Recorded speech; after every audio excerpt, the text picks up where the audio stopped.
అసలు ఇది ప్లాన్ లో లేదు, కాకపోతే లక్కీగా ఆవిడ సజెస్ట్ చేశారు, సో ఇట్లా బాగుంటుంది అని. నాకు కూడా నచ్చింది ప్లాను. సో ఎందుకంటే అక్కడ ఎక్కువ రష్ ఉండదు, ప్లస్ ఇప్పుడు చూద్దాం అంటే పరిస్థితిని బట్టి మనం జనాలు దాన్ని బట్టి మనం ప్లాన్ చేసుకోవచ్చు. మాక్సిమం అయితే 30 అనుకుంటున్నాను, అంతకంటే ఎక్కువ అయితే మేనేజ్ చేయడం కూడా కష్టము. అండ్ ఇంకోటి ఏంటంటే శ్రద్ధ లేకుండా వచ్చి అక్కడ మేము ఇబ్బందులు పడకూడదు కదా సార్. నిన్న ఏమైందో తెలుసా, వంట వాడు సార్ శ్రావణ మాసం అయితే ఇబ్బంది అవుతుందండి, మళ్ళీ గుళ్ళు రష్ గా ఉంటాయి శ్రావణ మాసం. ఇప్పుడు మనకు 1 నుంచి 5 లోపల అమ్మా, 1 నుంచి 10 లోపల మాక్సిమం, 1వ తారీఖు నుంచి 10వ తారీఖు లోపల ఒక 4 నుంచి 5 రోజులు. ఈ హైదరాబాద్ ఉన్న వాళ్ళకి చాలా కన్వీనియంట్ ఉన్నాయి, బస్సులు నియరెస్ట్ పాయింట్ వరకు కూడా ఉన్నాయి. మనం ఉండేది రాజోళ్ళు దగ్గర, లక్ష్మి గారి ఇంటికి దగ్గరలో చూస్తాం అన్నమాట. సో అట్లాగా ప్లాన్ చేసుకోండి. అంటే ఎవరన్నా వెంట తెచ్చుకోవచ్చు, కానీ నా ఉద్దేశం వెంట తెచ్చుకున్న వాళ్ళకి శ్రద్ధ లేకపోతే మళ్ళీ మీరు ఇబ్బంది పడతారు, వారు ఇబ్బంది పడతారు. వాళ్ళు అలా కూర్చొని ఆవులించారంటే పక్కనున్న 10 మంది ఆవులిస్తారు. సో అలా పెట్టకండి వీలైనంత వరకు. నేను కావాలనే చిన్న గ్రూప్ అని గోల చేస్తున్నది ఎందుకు అంటే, ఇది ఒక పర్సనల్ ఎక్స్పీరియన్స్ కోసం వెళ్తున్నాం. ఇప్పుడు ఇది మిగతా మీరు చేసిన యాత్రలు లాంటివి కాదు. కావాలంటే ఇంకో యాత్రకి వెళ్తే ఎప్పుడైనా అది వేరు, ఇది యాత్ర కాదు. ఇది కేవలం ఒక రిట్రీట్ అని చెప్పేసి అంటారు కదా, ఏమంటారు రిట్రీట్ తెలుగులో ఏమంటారండి? ఒక పిక్నిక్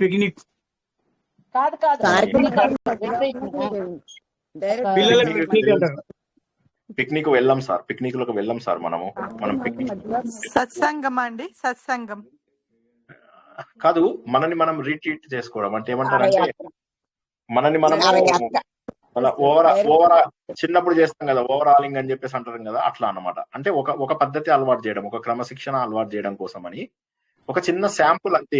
ఇది మనం అనుకున్న ఒరిజినల్ ప్రోగ్రామ్ తో ఇది కాదు. అయితే ఈ ప్రోగ్రామ్ లో అడ్జస్ట్ అయిన వాళ్ళకి ఖచ్చితంగా నెక్స్ట్ ప్రోగ్రాము 100% ఎలిజిబిలిటీ. లేకపోతే ఏమవుతుందంటే, ఇప్పుడు రాములే ఉత్తర కాశీలో అయినప్పుడే వస్తాను తిరోగమనం అంటారా, తిరోగమనం అని ఏమైనా అంటారా? తిరోగమనం అంటే వెనక్కి వెళ్ళిపోవడం, దానికోసం తీసుకెళ్ళట్లేదు. ఇప్పుడు నేను వెనక్కి వెళ్ళిపోవడం అంటే నా తెలుగు అంతంత మాత్రం ఏదో అలా అడిగాను సార్. తిరోగమనం అంటే ఇప్పటిదాకా కాకరకాయ అన్నారట, ఇప్పటి నుంచి కీకరకాయ అంటారు అనమాట. అట్లాగా. సో కాకరకాయ ఇది కీకరకాయ అది తిరోగమనం అంటే. చదువు రాకముందు బానే ఉందిడా, చదువు వచ్చిన తర్వాత ఉల్టా అయిపోయినట్టు.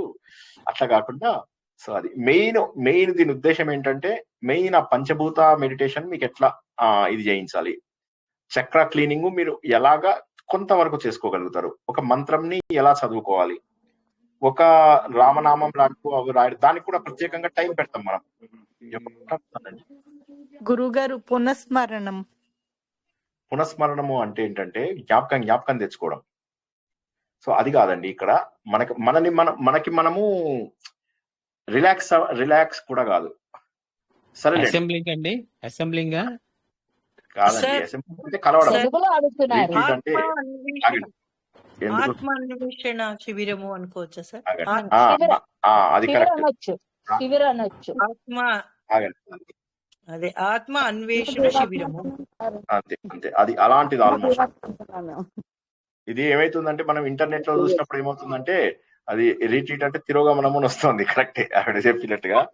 సో ఇక్కడ రీట్రీట్ అంటే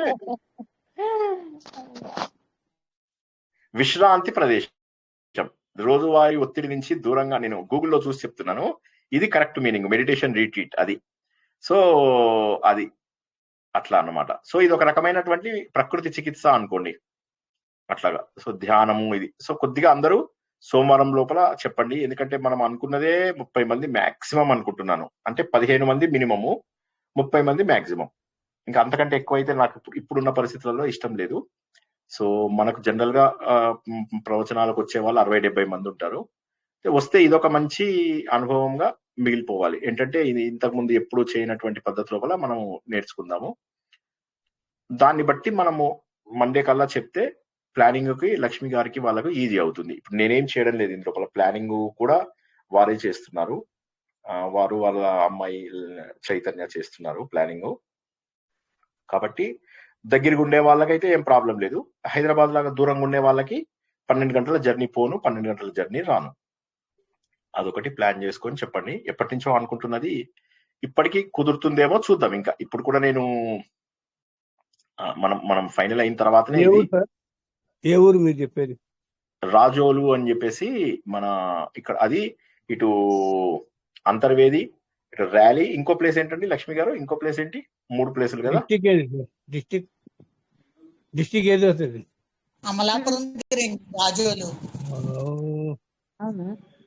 ఓకే, సో అది కాదు, అది అక్కడికి దగ్గరలో 3 ప్లేస్లు అని అనుకున్నాం కదా మనము. స్వామి విఘ్నేశ్వర గుడి అండి. ఆయన వెళ్ళండి. అంతర్వేది, రాలి, అప్పరపల్లి వెంకటేశ్వర గుడి దగ్గర అది కూడా కడలి. అన్ని చూడం మనము 3 రోజులు మాత్రమే బయట తిరుగుతాము. అది కూడా మిగతా రోజులలో నేను చెప్పినట్టుగా అక్కడ నది ఒడ్డును ఎక్కడో కూర్చొని అక్కడ మనం మళ్ళీ కొంత సాధన చేయడము, ఇసుకలో అంతర్వేది అంటే అదే కదా సార్, సముద్రమును గోదావరి యూనియన్ పాయింట్. సో ఇది అయిన తర్వాత ఇది అయింది, బాగా జరిగింది అనగానే మనము వెదర్ కండిషన్స్ ను బట్టి మాత్రమే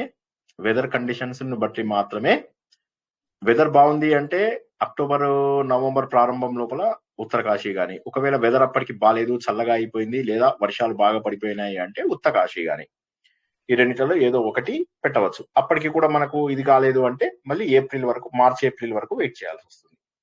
సో అట్లాగా ఇది ఒక జస్ట్ ఒక చిన్న పైలట్ ప్రోగ్రామ్ లాగా మాత్రమే. ఫిబ్రవరి కరెక్ట్ సార్. ఫిబ్రవరి వర్షాలు ఉండవు, ఎండ ఉండదు.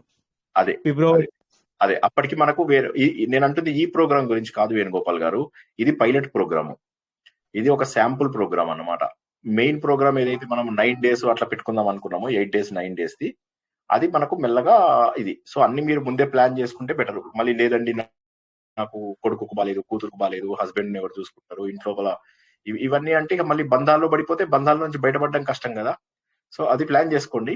అందుకోసమే చెప్తున్నాను, ఎందుకంటే ముందు వీటి నుంచి బయటపడే అవకాశం ఉందా అనేది చూడండి. అంటే ఒక చిన్న 5 రోజులకి మనం రాలేకపోతున్నాము అంటే బంధాలు ఎంత బలంగా మనని వేధిస్తున్నాయి అని. అటువంటప్పుడు మన లోపల పరిణతి ఎంత వచ్చింది అనేది మనం ఇది ఇప్పుడు ఒకళ్ళు చెప్పాలి, నేను చెప్పాల్సింది కాదు కదా. అక్కడికి వచ్చిన వాళ్ళకైతే నేను చెప్పగలను పరిణతి ఎంత వరకు వచ్చింది, ఇంకా ఏ స్థాయిలో ఉన్నారు, కొంతవరకు చెప్పడానికి అవకాశం ఉంది. బట్ ఇప్పుడు నేను ఇట్లా ఇందులోపల మాట్లాడుతూ ఏమి చెప్పడం కొంత కష్టము. సో ఖర్చులు కూడా మనం వీలైనంత లిమిట్, ఎవరిది వాళ్ళే పెట్టుకోవాలి. నాది కూడా నేనే పెట్టుకుంటాను. నాకు కూడా అక్కడ వచ్చి కాళ్ళకి దండాలు పెట్టడాలు, లేకపోతే షాల్వాలు కప్పడాలు, ఇలాంటివన్నీ కాకుండా సింపుల్ గా అందరం ఒక ఫ్యామిలీ లాగా చేయడమే అక్కడ, అంతే. అలా మనము పెట్టుకుందాం. ఓకే, మాక్సిమం మీకు నాకు ఇది ఇవ్వాలి అంటే ఒక నోట్బుక్ ఇవ్వండి, అందరు కలిసి ఒక నోట్బుక్ కొనండి, కొనేసి ఒక నోట్బుక్ ఒక పెన్ను ఇవ్వండి. ఓకేనా, మాక్సిమం మీకు అందరికి ఏదో ఒకటి ఇవ్వాలి అనిపిస్తే అందరూ కలిపి ఒక నోట్బుక్, మళ్ళీ అందరు 10 నోట్బుక్లు ఇస్తే నేను వాటిని ఇది చేయలేను. సో అట్లా కాకుండా అందరు కలిసి ఒక నోట్బుక్ కొని ఇవ్వండి, సరిపోతుంది. ఒక 100 రూపాయలు 200 రూపాయలతో మంచి నోట్బుక్ చూసి కొనివ్వండి. లేదా ఏదైనా భగవద్గీత లాంటిదో ఏదో మంచి బుక్ లాంటిది ఇచ్చినా కూడా సరే, మీకు ఇవ్వాలి అనిపిస్తే. అది కూడా అదే ఏమి ఇవ్వలేకపోతున్నాం అనిపిస్తే ఒక 100-200 రూపాయల కంటే ఖరీదు కానీ వస్తువు ఏదని ఇవ్వండి, అంతే. అందరూ కలిపి, మళ్ళీ ఒక్కొక్కరు ఒక్కటి ఇస్తే నేను మోసుకురాలేను. ఓకే, అది. సో ఇది ప్లాను. ఏమైనా డౌట్స్ ఉన్నాయా?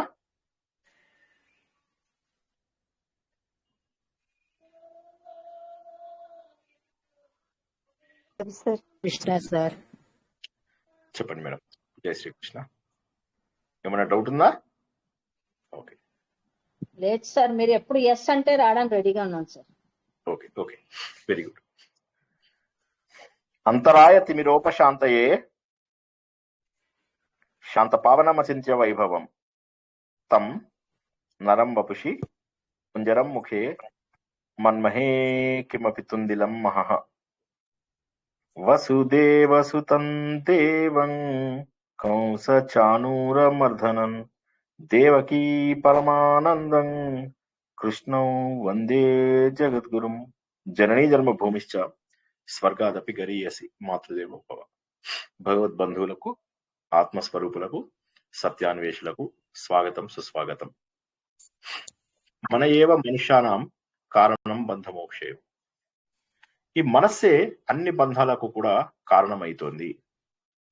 ఈ మనస్సు వల్ల మనకు ఎదగడం అనేటటువంటిది దాదాపు అసంభవం అవుతుంది. ఎవరు ఎందుకు ఎదగలేకపోతున్నారు? ఎందుకు ఎదగలేకపోతున్నారంటే ఆ మనస్సుని నిగ్రహించుకోలేకపోతున్నారు. మనస్సు ఏం చెప్తుంది అంటే అది బంధముల వైపు లాక్కుంటూ వెళ్తుంది.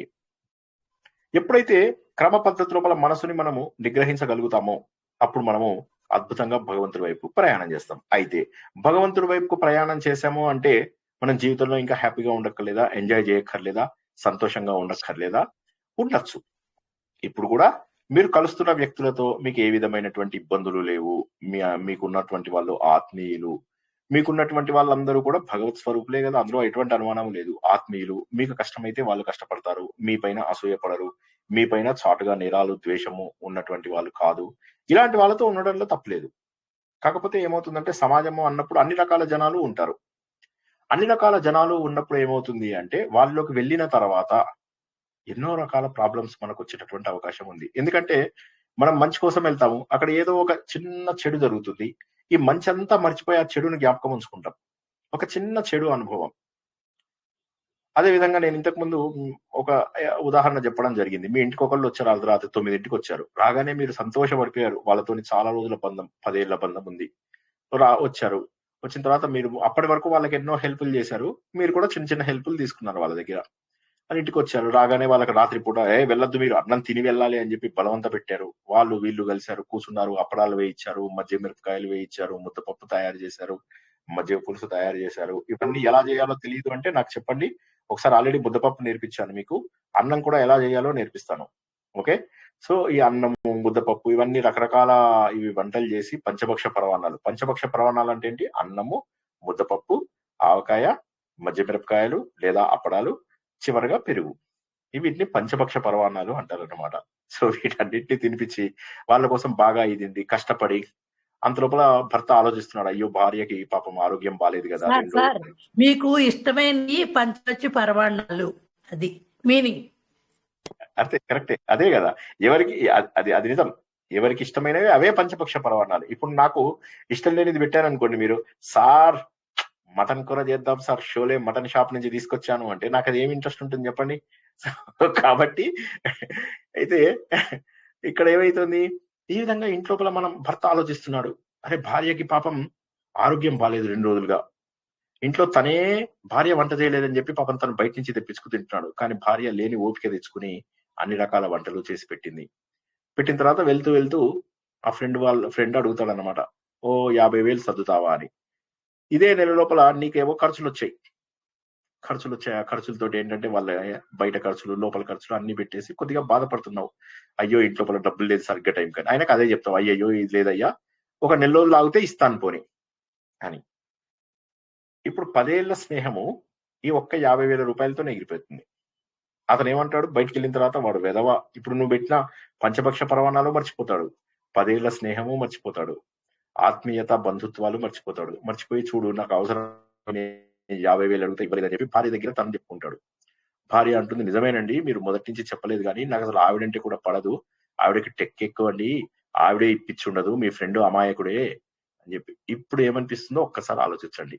ఇన్ని రోజుల పాటు 10 ఏళ్లుగా 15 ఏళ్లుగా మీకు వారితో బంధం ఏర్పరచుకున్నారు. సో కాబట్టి సమాజంలో అన్ని బంధాలు కూడా అశాశ్వతమైనటువంటివే. శాశ్వతమైనటువంటిది కేవలము ఆ విష్ణు గురించి తెలుసుకోవడమే, అంటే సర్వత్రా వ్యాప్తి చెందినటువంటి ఆ భగవంతుడి గురించి తెలుసుకోవడం తప్ప మరేది కాదు. శాశ్వతమైనటువంటి భగవంతుడి గురించి తెలుసుకుంటే ఏంటి సార్ అన్ని వదిలేసి వెళ్ళిపోవాలా, ఇప్పుడు సన్యాసం తీసుకోవాలా? కాదు. ఉన్న బంధాలలో సరైన బంధాలు ఏవో తెలుసుకుని ఆ బంధాలతో ఉండగలుగుతాము, సరిగ్గా బాధ్యతలు చేయగలుగుతాము, ఎప్పుడు ఉండేదానికంటే ఎక్కువ ఆనందంగా ఉంటాం. చాలా మంది ఏంటంటే ముందు సన్యాసం తీసేసుకోవాలేమో, ఫస్ట్ సన్యాసం తీసుకుని వెళ్ళిపోవాలి, ఎలాగ బాధ్యతలు. 90 ఏళ్ళు వచ్చినా కూడా నువ్వు వెళ్తావయ్యా సన్యాసానికంటే భార్య సంగతి ఏం చేసావంటారు. సో కాబట్టి ఏంటంటే సన్యాసం అంటే ఏంటి? సమ్యక్ న్యాసము, చక్కగా అన్నింటినీ త్యాగం చేసి గొప్ప వాటిని అధిష్ఠించగలిగేటటువంటి శక్తి హిందూ ధర్మంలో తప్పనిసరి. అయితే సన్యాసం ప్రతి ఒక్కరూ తీసుకోవాల్సినటువంటి అవసరం లేదు. క్రమ పద్ధతిలో మంచి వాళ్ళు ఎవరో చెడ్డ వాళ్ళు ఎవరో తెలుసుకుంటూ ఆ పద్ధతిలో వెళ్తే మంచిది కదా. ఇప్పుడు మీరు రోజుకున్న 6 గంటల్లో టైం పాస్ కి మీతో ఒక 4 గంటలు స్పెండ్ చేస్తున్నారు, ఒక 1-2 అవర్స్ మీకు నిజంగా ఆత్మీయులతో స్పెండ్ చేస్తున్నారు. ఇప్పుడు మీరు రోజు మొత్తంలో మీరు గుర్తుంచుకోవాల్సిన సమయం ఏదండి? ఎవరైనా జవాబు చెప్పండి. ఈ 6 గంటల్లో గుర్తుంచుకోవాల్సిన సమయం ఏది? ఆత్మీయులతో గడిపిన సమయం. మిగతా వాళ్ళందరూ కామ్గా ఉన్నారంటే వినట్లేదనా? వింటున్నాం సార్. కంపల్సరీ మ్యూట్ తీయొద్దంటారు కదా సార్, అది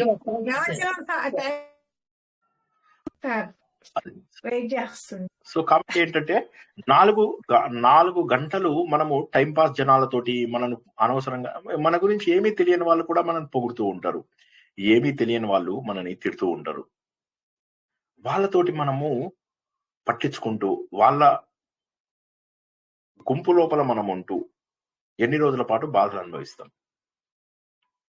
నిజం చెప్పాలంటే ఎవరితోని గొడవ పడవలసినటువంటి అవసరం లేదు ఈ ప్రపంచంలో, ఎవరితోని గొడవ పడాల్సినటువంటి అవసరం లేదు. కానీ మనం బాగా క్లోజ్ గా తిరిగి సడన్ గా మోహం తిప్పేసామంటే కష్టం. కాబట్టి ఏంటంటే క్రమ పద్ధతి లోపల తగ్గించుకోవాలి. ఎవరితో తగ్గించుకోవాలి? ఎవరితోటైతే మనకు ఖచ్చితంగా మన ఆధ్యాత్మిక ఎదుగుదల కాదు, అంటే ఎవరైతే మనల్ని ఏదో రకంగా ఇరిటేట్ చేస్తారు. ఇప్పుడు చాలా మందికి చుట్టాల దగ్గరికి వెళ్తారు, వెళ్ళినప్పుడు ఏమవుతుంది, వీడిలా అన్నాడు, వాడాలా అన్నాడు. మరి అందరిలో భగవంతుడే ఉన్నాడు, విష్ణువు సర్వత్రా వ్యాప్తి చెంది ఉన్నాడు. మరి అయినప్పటికీ కూడా వాళ్ళు ఏమంటారు, నువ్వు ఇలా అన్నావా, బాగుందిలే, మా ఇంటికి వచ్చావు నువ్వు అని. వీడో మాట అంటాడు, వాడో మాట అంటాడు.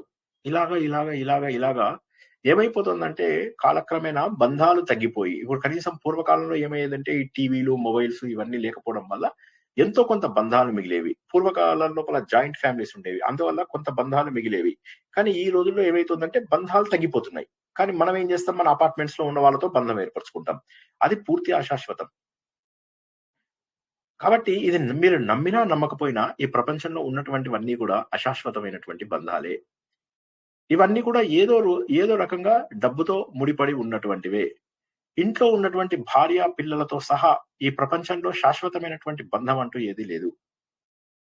ఉదాహరణకి మా మిత్రుడిది మొన్న చెప్పాను, మా ఆర్ఎస్ఎస్ మిత్రుడు 54 ఏళ్ళు, పాపం అతను 5-6 ఏళ్లుగా ఉద్యోగం చేయలేదు. కరోనా వచ్చినప్పటి నుంచి అతను ఇండియాకి వచ్చాడు, భార్య పిల్లలతోని టైం స్పెండ్ చేసినట్టు ఉంటుందని. ఇండియాకి వచ్చినప్పటి నుంచి ఉద్యోగం లేదు. ఉద్యోగం లేకపోవడం వల్ల ఏమైపోయింది, ఇప్పుడు ఆయనకు డబ్బు లేకపోయేసరికి, డబ్బు సంపాదించే స్టేజ్ లో లేకపోయేసరికి భార్య పిల్లలు కూడా ఆయన మాటకు విలువ ఇవ్వకపోవడము, ఆ చాలే చెప్పొచ్చావు అండము, పిల్లలు కూడా ఆయనను పట్టించుకోకుండా ఉండడము, ఇవన్నీ ఎన్ని దారుణాలు జరుగుతున్నాయంటే మనం ప్రాణానికి ప్రాణంగా పెంచుకున్న పిల్లలు మనను వృద్ధాశ్రమంలో జాయిన్ చేయడం. ఒక్కసారి వృద్ధాశ్రమాలు వెళ్ళి చూడండి, ఇంట్లో కొంతమంది చూసుంటారు ఎలా ఉంటాయో, ఎంత బాధా పరిస్థితుల్లో ఉంటారో చూడండి, వాళ్ళు ఎలాంటి పరిస్థితులలో ఉంటారో చూడండి. లేదా వృద్ధాశ్రమాల్లో జాయిన్ అవ్వని వాళ్ళు కొంతమంది కోడళ్ళ దగ్గర, అల్లుళ్ళ దగ్గర ఉంటూ వారి ద్వారా ఎన్ని అవమానాలు పొందుతున్నారో చూడండి. ఏ సమయంలో అయితే నీ శరీరంలో ఓపిక ఉండదో, ఏ సమయంలో అయితే నీ శరీరంలో సత్వ ఇంత కూడా ఉండదో, ఏ సమయంలో అయితే నీ శరీరంలో ఒక చిన్న భాగం కూడా సహకరించదో, ఆ సమయంలో బయట వాళ్ళ సపోర్ట్ నీకు కావాలి. కానీ ఆ సమయంలోనే నీకు సపోర్ట్ దొరకదు. నిజంగా సపోర్ట్ కావాల్సిన టైంలో సపోర్ట్ దొరకదు. నన్ను నమ్మండి. ఏదో నా జీవితం బానే ఉంది కదా, కరెక్టే, నీ జీవితం బాగుంది, ఈ రోజు బాగుంది, కానీ రేపు బాగుంటుందని గ్యారంటీ ఉందా? ఒకసారి నీ ఆరోగ్యం పూర్తిగా పాడైపోయిన తర్వాత ఎంతమంది నిన్ను పట్టించుకుంటారు? కాబట్టి దైవ మార్గంలో వెళ్ళడము, ఆ పరమాత్ముడైనటువంటి విష్ణువు గురించి తెలుసుకోవడము ముఖ్యము. సార్ విష్ణువు గురించి తెలుసుకుంటే ఇప్పుడు నాకు వచ్చేది ఏంటి? దాని బదులు నేను పారాయణం చేస్తాను, పారాయణం చేస్తూ ఉంటాను. పారాయణం చేయడము తప్పని కాదు, కానీ అందులోపల భక్తి ఉన్నదా అనేటటువంటిది ముఖ్యం. నంబర్ 1. నంబర్ 2, భక్తికి కావాల్సినటువంటిది భావన. ఇప్పుడు మళ్ళీ క్వశ్చన్, శ్లోకాల అర్థాలు ఎంతమంది తెలుసుకుని పారాయణ చేస్తున్నారు? ప్రశ్న. నేను మళ్ళీ చెప్తున్నాను, ఇప్పుడు నేను కిక్ సినిమా చూస్తాను, చూసినప్పుడు ఆ సినిమా లోపల నాకు డైలాగులు అర్థం కాలేదనుకోండి, నేను ఆ సినిమాని ఎంజాయ్ చేయగలనా? కిక్ సినిమా చూస్తున్నాను, చాలా ఇష్టము, ఆ సినిమా లోపల డైలాగులు తెలిసినప్పుడు ఎంజాయ్ చేస్తాను, నవ్వించినప్పుడు నవ్వుతాను, బాధ పెట్టినప్పుడు బాధపడతాను, ఎగరాల్సి వచ్చినప్పుడు ఎగురుతాము, దుంకాల్సి వచ్చినప్పుడు దుంకుతాము. అంటే ఆ సినిమా భావాలు మనకు అర్థమైనప్పుడు దానికి తగ్గట్టుగా మనము ప్రతిస్పందించడం అనేటటువంటిది జరుగుతుంది. కాబట్టి భావాలకు తగ్గట్టుగా మనము ప్రతిస్పందించాలి. కానీ భావమే తెలియకపోతే ప్రతిస్పందించగలమా? ఆలోచించండి. భావమే తెలియకపోతే మనము ప్రతిస్పందించగలమా? ప్రతిస్పందించలేము. కాబట్టి అప్పుడు అలాంటి సమయం లోపల ఈ పారాయణాలు కూడా ఒక్కసారి ఆలోచించి చూడండి. భావం లేకుండా చదవడం వల్ల ఏమవుతుందంటే భగవంతుడికి దగ్గర గారు సరిగదా, ఆ సమయం అంతా వృధా అవుతుంది. భగవంతుడు భావగ్రాహి, ఆ భావాన్ని పట్టుకోవాలి. ఆ భావాన్ని పట్టుకున్నట్లయితే గుండె లోతుల్లోంచి మనకు భక్తి పొంగుకొస్తుంది. ఇప్పుడు నారాయణ భట్టాద్రికి మాత్రమే మహోన్నతమైనటువంటి అవకాశం, భగవంతుని చూడగలిగే అవకాశం వచ్చింది. మిగతా వాళ్ళకి ఎందుకు రాలేదు? ఎందుకంటే భావన మిస్ అవ్వడం. అందుకే మీరు ఎన్ని రకాల గుంపులలో తిరుగుతూ ఉండండి, ఎన్ని రకాల పారాయణాలు చేస్తూ ఉండండి, అక్కడ ఉన్నదంతా కూడా షో ఆఫే ఉంటుంది మీకు. ఏ చీరలు కట్టుకోవాలి, ఏ ఐడెంటిటీ కార్డులు వేసుకోవాలి, ఈ హంగు ఆర్భాటాలు,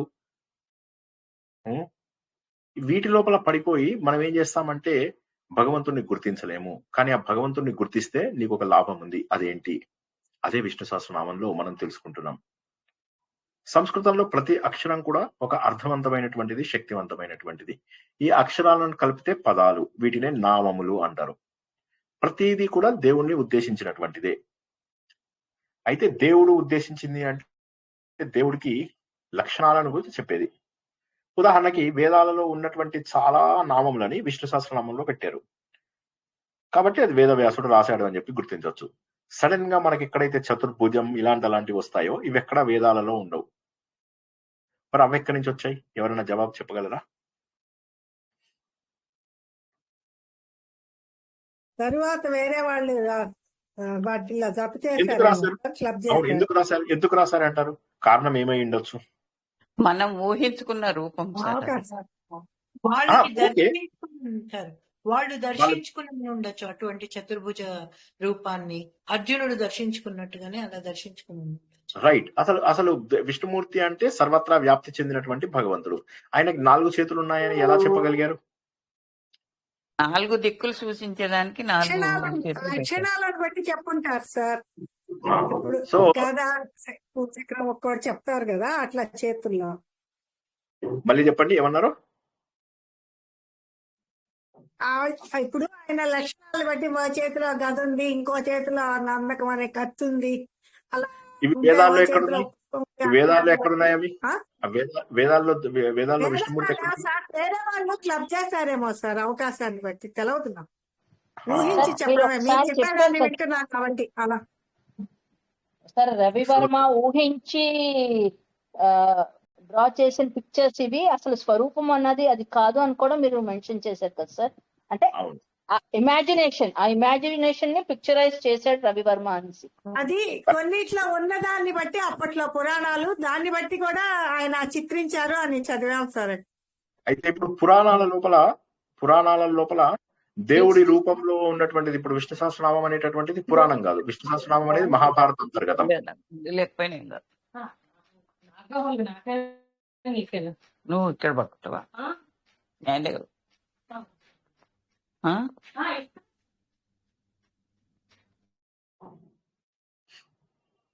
మణిగారు చాలా బిజీగా ఉన్నారు, ఇంటికి చాలా మంది చుట్టాలు వచ్చారు. లేదు సార్, లేదు సార్. నేను చెప్పాను మీరు 4 వేదాలకు సంబంధించి 4 వైపులా 4 దిక్కులకి సర్వవ్యాపకత్వానికి చూడటానికి చెప్పారు అని. ఇప్పుడు ఏమైందంటే వేదాలలో లేనటువంటి మంత్రాలు కూడా మనకు పురాణాలలోను తర్వాత కావ్యాలలోనూ రాశారు. రాయడం వల్ల ఏమైంది? విష్ణుమూర్తి భక్తులందరూ విష్ణుమూర్తిని పొగుడుతూ, శివుడు భక్తులందరూ శివుణ్ణి సర్వవ్యాపకుడుగా చేస్తూ అలా పురాణాలన్నీ కూడా కొంత కల్తీ చేసేశారు. వీటి వల్ల ఏమైపోయింది? భగవంతుడికి రూపం ఇవ్వడం కాదు. విష్ణు సహస్రనామం యొక్క ముఖ్య ఉద్దేశం ఏంటంటే భగవంతుడి యొక్క లక్షణాలను, క్యారెక్టరిస్టిక్స్ చెప్పడం. ఉదాహరణకి విష్ణువు అంటే సర్వత్రా వ్యాప్తి చెందినటువంటి వాడు. వైకుంఠ అంటే వైకుంఠంలో ఉండేవాడు. అంటే వైకుంఠం అనగానే మనకు పాల సముద్రము, అందులోపల ఆదిశేషువు మీద పడుకున్నటువంటి విష్ణుమూర్తి కనిపిస్తాడు. అది కాదు వైకుంఠ అంటే. నీ ఆటంకములను తొలగించేటటువంటి వాడు అని మీనింగ్. సో కాబట్టి లక్షణముల ద్వారా భగవంతుడిని తెలుసుకోవాలి. ఇక్కడ భగవంతుడు ఎలా ఉంటాడు అనేటటువంటిది రూపం ఎవ్వరికీ లేదు, ఇప్పటి వరకు ఎవరికి తెలియదు. భాగవతం మొత్తం భక్తి. ఎన్నో అవతారాలని మనం భాగవతంలో తెలుసుకున్నాం. ఎన్ని అవతారాలని తెలుసుకున్నామంటే సుమారుగా భాగవతంలో ఎవరైనా చెప్పగలరా?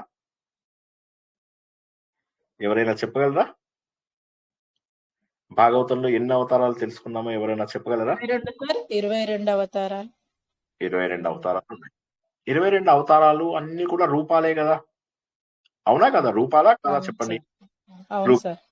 మరి రూపాలైన అవసరాన్ని బట్టి దానికి తగ్గట్లు లక్షణాన్ని బట్టి మనం ఊహించుకున్న రూపం సార్. కూర్మావతారము, మత్స్యావతారము, వరాహవతారం అట్లా. రైట్. ఇప్పుడు మరి ఇన్ని రూపాలు ఉన్నప్పుడు మరి చివరి లోపల అందరూ వెళ్ళి భగవంతుడు ఎలా ఉంటాడు అని మళ్ళీ ఎందుకు ప్రశ్నించుకున్నారు? శృతి గీతలు వచ్చినప్పుడు నారాయణ మహర్షి 11వ స్కందం లోపల భగవంతుడు ఎలా ఉంటాడు అని చెప్పి మళ్ళీ ఆయన శిష్యులందరూ వెళ్ళి నారాయణ మహర్షిని అడుగుతాడు. ఆయన చెప్పొచ్చు కదా, రాముడు రూపంలో ఉంటాడు లేదా కృష్ణుడి రూపంలో ఉంటాడు దేవుడు అని చెప్పి చెప్పొచ్చు కదా. ఆ రూపం లేదు అని ఆయనకి తెలుసు, నిరాకారుడు అని. కానీ మామూలు వాళ్ళకి తెలియదు కదా, వాళ్ళు పోయి అడిగేలేకి ఇట్లా చెప్పొచ్చు కదా, వాళ్ళకి 20 రూపాయలు ఉన్నాయి, 20 అవతారాల గురించి చెప్పొచ్చు కదా. భాగవతం మొత్తము భగవంతుడి యొక్క రూపాన్ని చెప్పినప్పుడు మరి ఆ రూపం అంటే చాలు. దేవుడు అనగానే ఇప్పుడు మనము వనమాలి, గదీశార్కి, శంకి, చక్రి, చనందకి అని చెప్పి చెప్పొచ్చు కదా. సార్ అంటే మొదలు రూపంతో మొదలు పెట్టి తర్వాత రూపం లేక నిరాకారంగా పూజించడం అనేది ఆ స్టేజ్ కి వెళ్ళాలి అని. కరెక్ట్. కానీ మరి నారాయణ మహర్షికి కూడా తెలియదు అంటే ఆయన వేదాలలో కూడా కొన్ని దర్శించినటువంటి మహానుభావుడు, పురుష సూక్తం ఇచ్చినటువంటి వాడు నారాయణ మహర్షి. మరి ఆయన నారాయణ మహర్షి కూడా దేవుడు ఎలా ఉంటాడు అంటే చెప్పలేకపోతాడు. ఎందుకంటారు? ఆయనకు ఒక రూపం లేదు కదా సార్ దేవుడికి, అందుకే ఎవరు చెప్పలేరు. సో కాబట్టి ఎన్ని అవతారాలు చూపించినప్పటికీ కూడా భగవంతుడిని కేవలం లక్షణాల ద్వారా మాత్రమే తెలుసుకోగలం. క్యారెక్టరిస్టిక్స్, ఆయన చేసే పనులు. ఉదాహరణకి నా ముఖం చూడని వాళ్ళకి నన్ను ఎలా వర్ణిస్తారు? శ్రీనివాస్ అంటే సుమారుగా ఒక 50, 42 ఏళ్ళు, 43 ఏళ్ళు ఉంటాయని చెప్పి వర్ణిస్తారు. అంతేనా? చెప్తాం. చేసే ఉద్యోగాన్ని బట్టి గాని, పేరుని బట్టి గాని, తండ్రి పేరు బట్టి గాని, ఏదైనా ముఖం ఎలా ఉంటుంది చెప్తారు. లక్షణాలను గుణాలను బట్టి చెప్తాం అన్నమాట. చెప్తాం.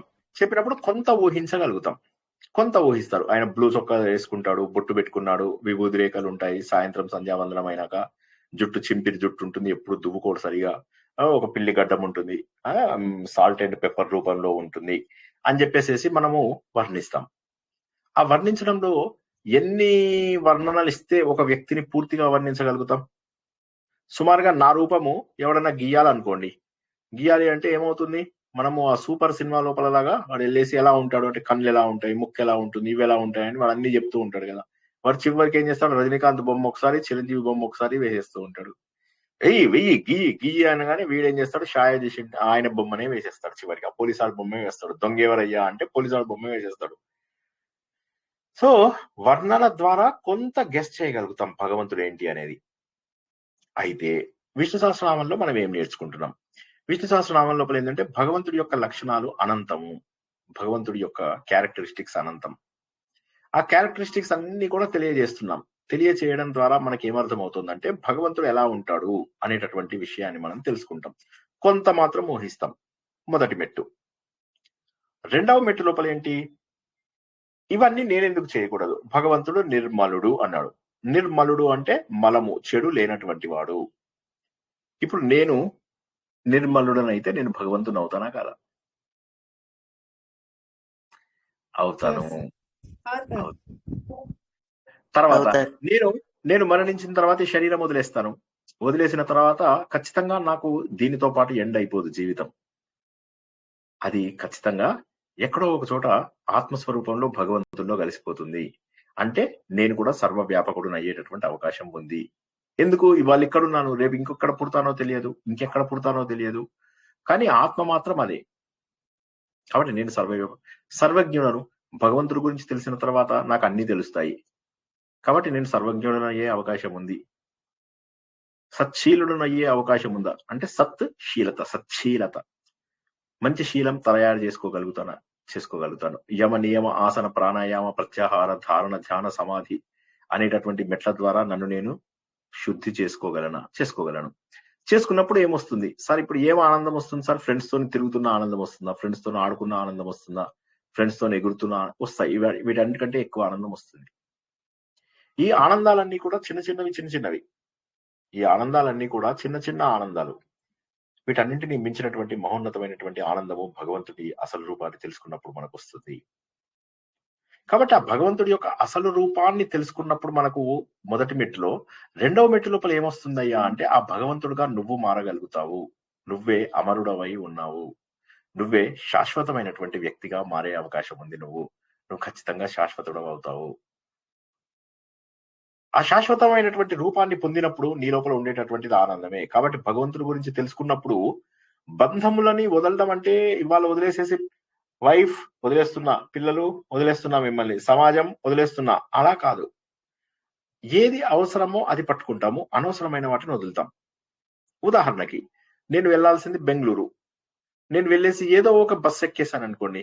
ఇప్పుడు ఆ బస్ ఎక్కడికి వెళ్తుందో నాకు తెలియదు, బస్ ఎక్కేసాను. ఎక్కితే ఇప్పుడు నేను బెంగళూరుకి వెళ్ళాలి, వెళ్ళగలుగుతానా?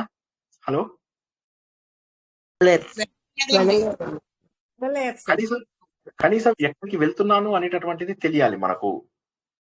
ఎక్కడికి వెళ్తున్నాను, ఆ వెళ్తున్న దారిలో ఏమేమి ఉంటాయి, అక్కడికి వెళ్తున్నాను అంటే దగ్గరలో ఏమేమి ప్లేసెస్ చూడొచ్చు, నేను ఏమేమి చేయవచ్చు, ఇవన్నీ కూడా మనము ప్లానింగ్ చేసుకోవాలి. చేసుకున్నప్పుడు ఏమవుతుంది, అప్పుడు వెళ్ళడానికి మనం ఏ ప్లేస్ కి అయితే వెళ్ళాలనుకుంటున్నామో ఆ ప్లేస్ కి ప్లానింగ్ సులభమవుతుంది.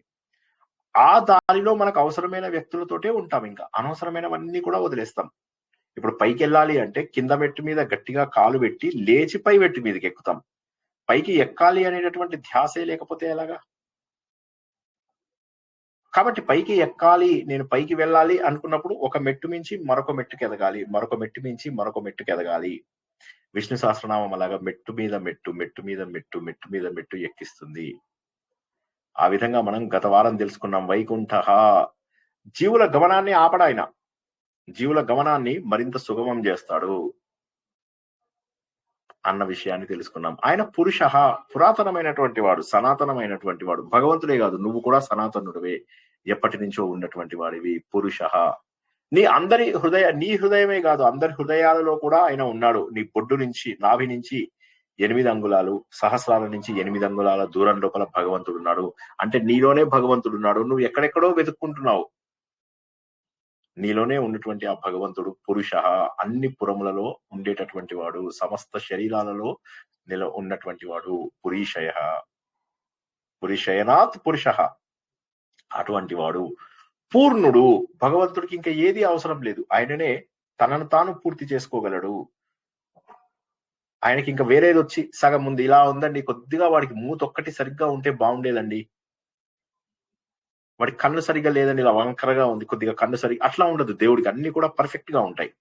అంటే దేవుడికి కన్ను ముక్కు బాగుంటాయి అని ఇక్కడ మీనింగ్ కాదు. దేవుడు ఇచ్చినటువంటి ఈ సృష్టి ఎంత పర్ఫెక్ట్ అంటే, దీన్నే మనం ఏం తెలుసుకున్నాము, భగవంతుడు సృష్టి లోపల తప్పున్నటువంటిది ఏది లేదు. ప్రతి దానికి ఒక కారణంతో ఆయన పెట్టాడు. లేకపోతే ఇన్ని వందల వేల లక్షల కోట్ల, వందల కోట్ల, వేల కోట్ల, కోట్ల కోట్ల గ్రహాలు, నక్షత్రాలు, గెలాక్సీలు, బ్లాక్ హోల్స్, ఇవన్నీ కూడా ఒకదానితోనొకటి ఢీకొనకుండా ఇంత అద్భుతంగా ఎలా వెళ్తున్నాయి? కాబట్టి ఖచ్చితంగా భగవంతుడు పూర్ణ పురుషుడు, పురుష. భగవంతుడు ప్రాణ అని చెప్పి తెలుసుకున్నాం గత వారం. అంటే మనలో వాయు రూపంలో ఉండేటటువంటి వాడు. ఆ ప్రాణం కనుక లేకపోతే మనం ఏమీ లేము. కాబట్టి ఆ ప్రాణమే దేవుడు. తర్వాత పదము ప్రాణదహ అని తెలుసుకున్నాం గత వారం. ప్రాణదహ అంటే ఆ ప్రాణాన్ని ఇచ్చేది కూడా ఆయనే, ప్రాణాన్ని ఇచ్చేది ఆయనే, ఆ ప్రాణమై ఉన్నటువంటిది కూడా ఆయనే అని గత వారం తెలుసుకున్నాం. తర్వాత ప్రణవహ. ప్రణవహ అంటే ఏంటి? మనకున్నటువంటిది ఏదైనా ఉంది అంటే, పురాణాలు, శాస్త్రాలు, మిగతావన్నీ పక్కన పెట్టేసి మనకున్నటువంటిది కేవలము వేద సంపద మాత్రమే. ఆ వేద సంపద లోపల 1130 భాగాలు ఉంటే ఇవాళ 8 భాగాలు. కానీ ఈ 8 భాగాలు కూడా ఇంకా చాలా వరకు లుప్తంగానే ఉన్నాయి, లుప్తమైనవి ఇంకా ఉన్నాయి. అయితే ఈ వేదాల యొక్క షార్ట్ కట్ ని ఓంకారం అంటారు. ఓంకారం యొక్క ఎక్స్పాన్షన్ ని వేదము అంటారు. వేదంని కండెన్స్ చేస్తే ఓంకారము, ఓంకారాన్ని ఎక్స్పాండ్ చేస్తే వేదము. కాబట్టి నేను ఒక్క ఓం అన్నాను అంటే ఈ ప్రపంచం మొత్తం గురించి నాకు తెలిసినట్లే, వేద స్వరూపమే. అందుకే భగవంతుణ్ణి ప్రణవహ అంటారు. ప్రణవహ అంటే ఆయననే ఈ ఓంకారమై ఉన్నాడు. భగవంతుడే ఈ ప్రణవ స్వరూపంలో ఉన్నాడు. ఈ ప్రపంచంలో ఓంకారం తప్ప మరేదీ లేదు. ఈ ప్రపంచంలో ఓంకారం తప్ప ఏమీ లేదు. ఓంకారం నాకు ముందు ఏదైనా ఉంది అంటే అది ఓంకారమే, ఓంకారం తర్వాత ఏదైనా ఉంది అంటే అది కూడా ఓంకారమే. ప్రణవహ. ప్రపంచమంతా ఓంకారమే, మరేది కూడా లేదు. అదే విష్ణుమూర్తి యొక్క స్వరూపం. విష్ణుమూర్తి అంటే వనమాలి, గదీశారి అది కాదు. విష్ణుమూర్తి అంటే సర్వత్రా వ్యాపించిన వాడు. గణేష్ని కూడా విష్ణుమూర్తి అని అంటారు, స్కందుని కూడా విష్ణుమూర్తి అని అంటారు, ప్రతి ఒక్కరిని శివుణ్ణి కూడా విష్ణుమూర్తి అంటారు. మూర్తి అంటే మళ్ళీ రూపం ఇచ్చినట్టు అవుతుంది, విష్ణువు అనొచ్చు, వ్యాపించి ఉన్నటువంటి వాడు. అమ్మవారిని కూడా విష్ణువు అనొచ్చు, తప్పేమీ లేదు. ప్రణవ, సో ఆ విధంగా మనము ప్రణవనాదం, ఈ ప్రణవనాదంతో అందరూ కూడా ఆయనకి దండం పెడతారు, ఈ ప్రకృతి అంతా కూడా వ్యాప్తి చెందినటువంటి పరమాత్మని. తర్వాత పృథుహు, పృథుహు అంటే విస్తరించినటువంటి రూపము. ఆయన పృథువు అనేటటువంటి ఒక అవతారం కూడా ఉంది. ఆ పృథువు అనే అవతారం ద్వారా ఈ భూమికి పృథువి అని చెప్పి వచ్చింది పేరు అన్న విషయాన్ని తెలుసుకున్నాం. కాబట్టి ప్రపంచమంతా కూడా విస్తరించిన వాడు. పృథువు అంటే విస్తరించినటువంటి వాడు, ప్రపంచమంతా వ్యాపించి ఉన్నటువంటి వాడు అన్నటువంటి అర్థాన్ని మనం గత వారం తెలుసుకున్నాం. పృథువు తర్వాత వచ్చేది హిరణ్య గర్భ, అంటే హిరణ్య గర్భము అంటే ఏంది? బంగారపు గుడ్డు. అంటే బంగారపు రంగులో ఉందా? కాదు. బంగారము అంటే గొప్పదైనటువంటి శ్రేష్టమైనటువంటిది. తనే దీన్ని ధరించినటువంటి వాడు. ఆయన కడుపు లోపల ఈ ప్రపంచమంతా ఉన్నది. అంటే భగవంతుడిలోనే ఈ ప్రపంచమంతా నిండి ఉన్నది అని చెప్పడమే హిరణ్య గర్భ. ఈ హిరణ్య గర్భ అనేటటువంటి పదము మనం బ్రహ్మదేవుడికి చెప్పుకుంటాము, సూర్యుడికి చెప్పుకుంటాము, శివుడికి చెప్పుకుంటాము, స్కందుడికి చెప్పుకుంటాము, అందరికీ చెప్పుకుంటాం. ప్రపంచాన్నంతా కూడా తనలో ఇముడ్చుకున్నవాడు అనేదానికి హిరణ్య గర్భ. తర్వాత నామం ఏం తెలుసుకున్నాం గత వారము? శత్రుఘ్న. శత్రుఘ్న అంటే శత్రువులను చంపేవాడు. శత్రువులను చంపడం అంటే ఏంటి? నీకు పక్కింటి వాడంటే నచ్చదు, వాడు చచ్చిపోవాలి అంటే అది శత్రుఘ్న కాదు. దేవతలకి ఎప్పుడు కూడా దేవతలను కాపాడుతాడు భగవంతుడు విష్ణుమూర్తి, మీరు చూసుంటారు. రాక్షసులను చంపేస్తూ ఉంటాడు. దాని మీనింగ్ ఏంటి? కథ వెనుక కథను అర్థం చేసుకుందాం. మంచి లక్షణాలను కాపాడుతాడు, చెడు లక్షణాలను పారద్రోలుతాడు. నీలోనే దేవుడు ఉన్నాడు, నీలోనే రాక్షసుడు ఉన్నాడు. నీ లోపల దైవీ లక్షణాలను పెంపొందిస్తూ నీలో ఉన్నటువంటి ఆసురీ లక్షణాలను ఆయన నాశనం చేస్తాడు. మన అంతర్గత శత్రువులైనటువంటి కామ, క్రోధ, లోభ, మోహ, మద, మాత్సర్యాలను పోగొట్టేవాడు శత్రుఘ్న. శత్రుఘ్న శత్రుఘ్న శత్రువులను తుదముట్టించేవాడు, శత్రువులను సంహరించేటటువంటి వాడు. వ్యాప్త తర్వాత పదము. ఈ వ్యాప్త అనేది పృథు పదం లాంటిదే. ఈ శ్లోకంలో చాలా వరకు ఆయన వ్యాప్తి తత్వాన్ని తెలియజేసేవే. వ్యాప్త అంతటా కూడా, సర్వత్రా కూడా, ప్రతి అణువులో, ప్రతి పరమాణువులో ఉన్నట్టు. అణువు అణువున అని చెప్పి మనం పాటలో కూడా తెలుసుకున్నాం కదా. కాబట్టి ఏంటంటే ప్రతి చోట కూడా భగవంతుడు ఉన్నాడు. వ్యాపించి ఉన్నటువంటి నిరాకార తత్వం ఏదైతే ఉందో, అంతటా వ్యాపించి ఉన్నటువంటి ఒక రూపము లేని తత్వము, అదే వ్యాప్త. చివరికి అథోక్షజ. అథ అక్ష. అథ అంటే భూలోకము, కింది లోకము. అక్ష అంటే అంతరిక్షము.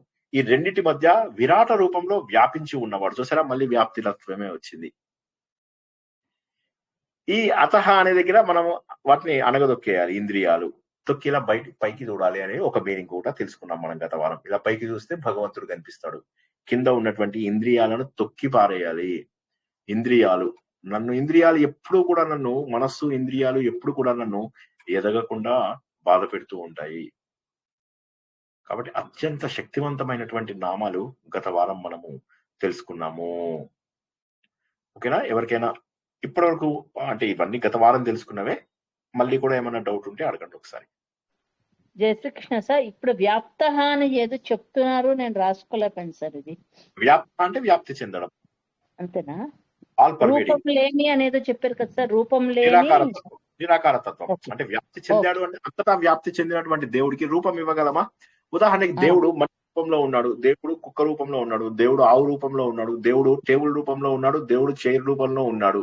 దేవుడు ఏ రూపంలో ఉన్నాడంటే ఏం చెప్తారు ఇప్పుడు మీరు? దేవుడు ఫలానా రూపంలో, కరెక్టే. దేవుడు అన్ని రూపాలు, కరెక్టే. దేవుడికి అసలు ఏ రూపము లేదు, కరెక్టే.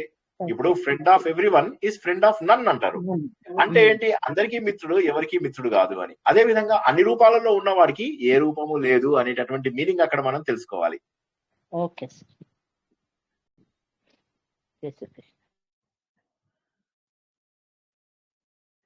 ఇంకా అందుకే ఆ పాట చెప్పారు కదండి, అణువు అణువున వెలసిన దేవ.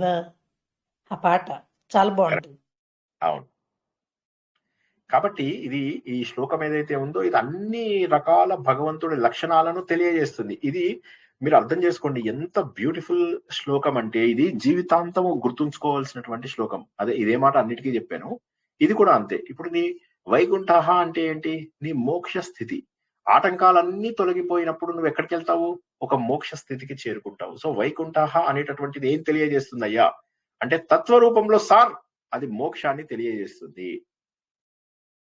రెండవది పురుష అన్నాము. పురుష అంటే ఏంటి? నీ అంతర్యామి తత్వాన్ని తెలియజేస్తుంది. అంతర్యామి అంటే ఏంటి? లోపల ఉండేటటువంటి వాడు. అంతః యామి, లోపల ప్రయాణిస్తున్నటువంటి వ్యక్తి, నీ శరీరంలో ఉన్నటువంటి వ్యక్తి, అంతర్యామి నివసిస్తున్నటువంటి వ్యక్తి రూపాన్ని తెలియజేసేది పురుష. నీలో జీవశక్తిని భగవంతుడుగా చూపించాలి. ఇందు లోపల ప్రాణ, నీ జీవశక్తి కూడా భగవంతుడే, ప్రాణదాత కూడా భగవంతుడే. ప్రాణదహ, దహ అంటే ఇచ్చేవాడు, ప్రాణదహ ప్రాణదాత. భగవంతుని ఓంకార స్వరూపంలో కూడా చూసుకున్నాం. ప్రణవః, భగవంతుణ్ణి అనంతత్వంలో అంతటా వ్యాపించి ఉన్నటువంటి పృథు రూపంలో చూసుకున్నాము. భగవంతుడిని సృష్టికి ప్రారంభం రూపంలో చూసాము, సృష్టి యొక్క బీజముగా గుర్తించాము. దాన్ని హిరణ్య గర్భ, అజ్ఞానాన్ని నాశనం చేసేవాడు.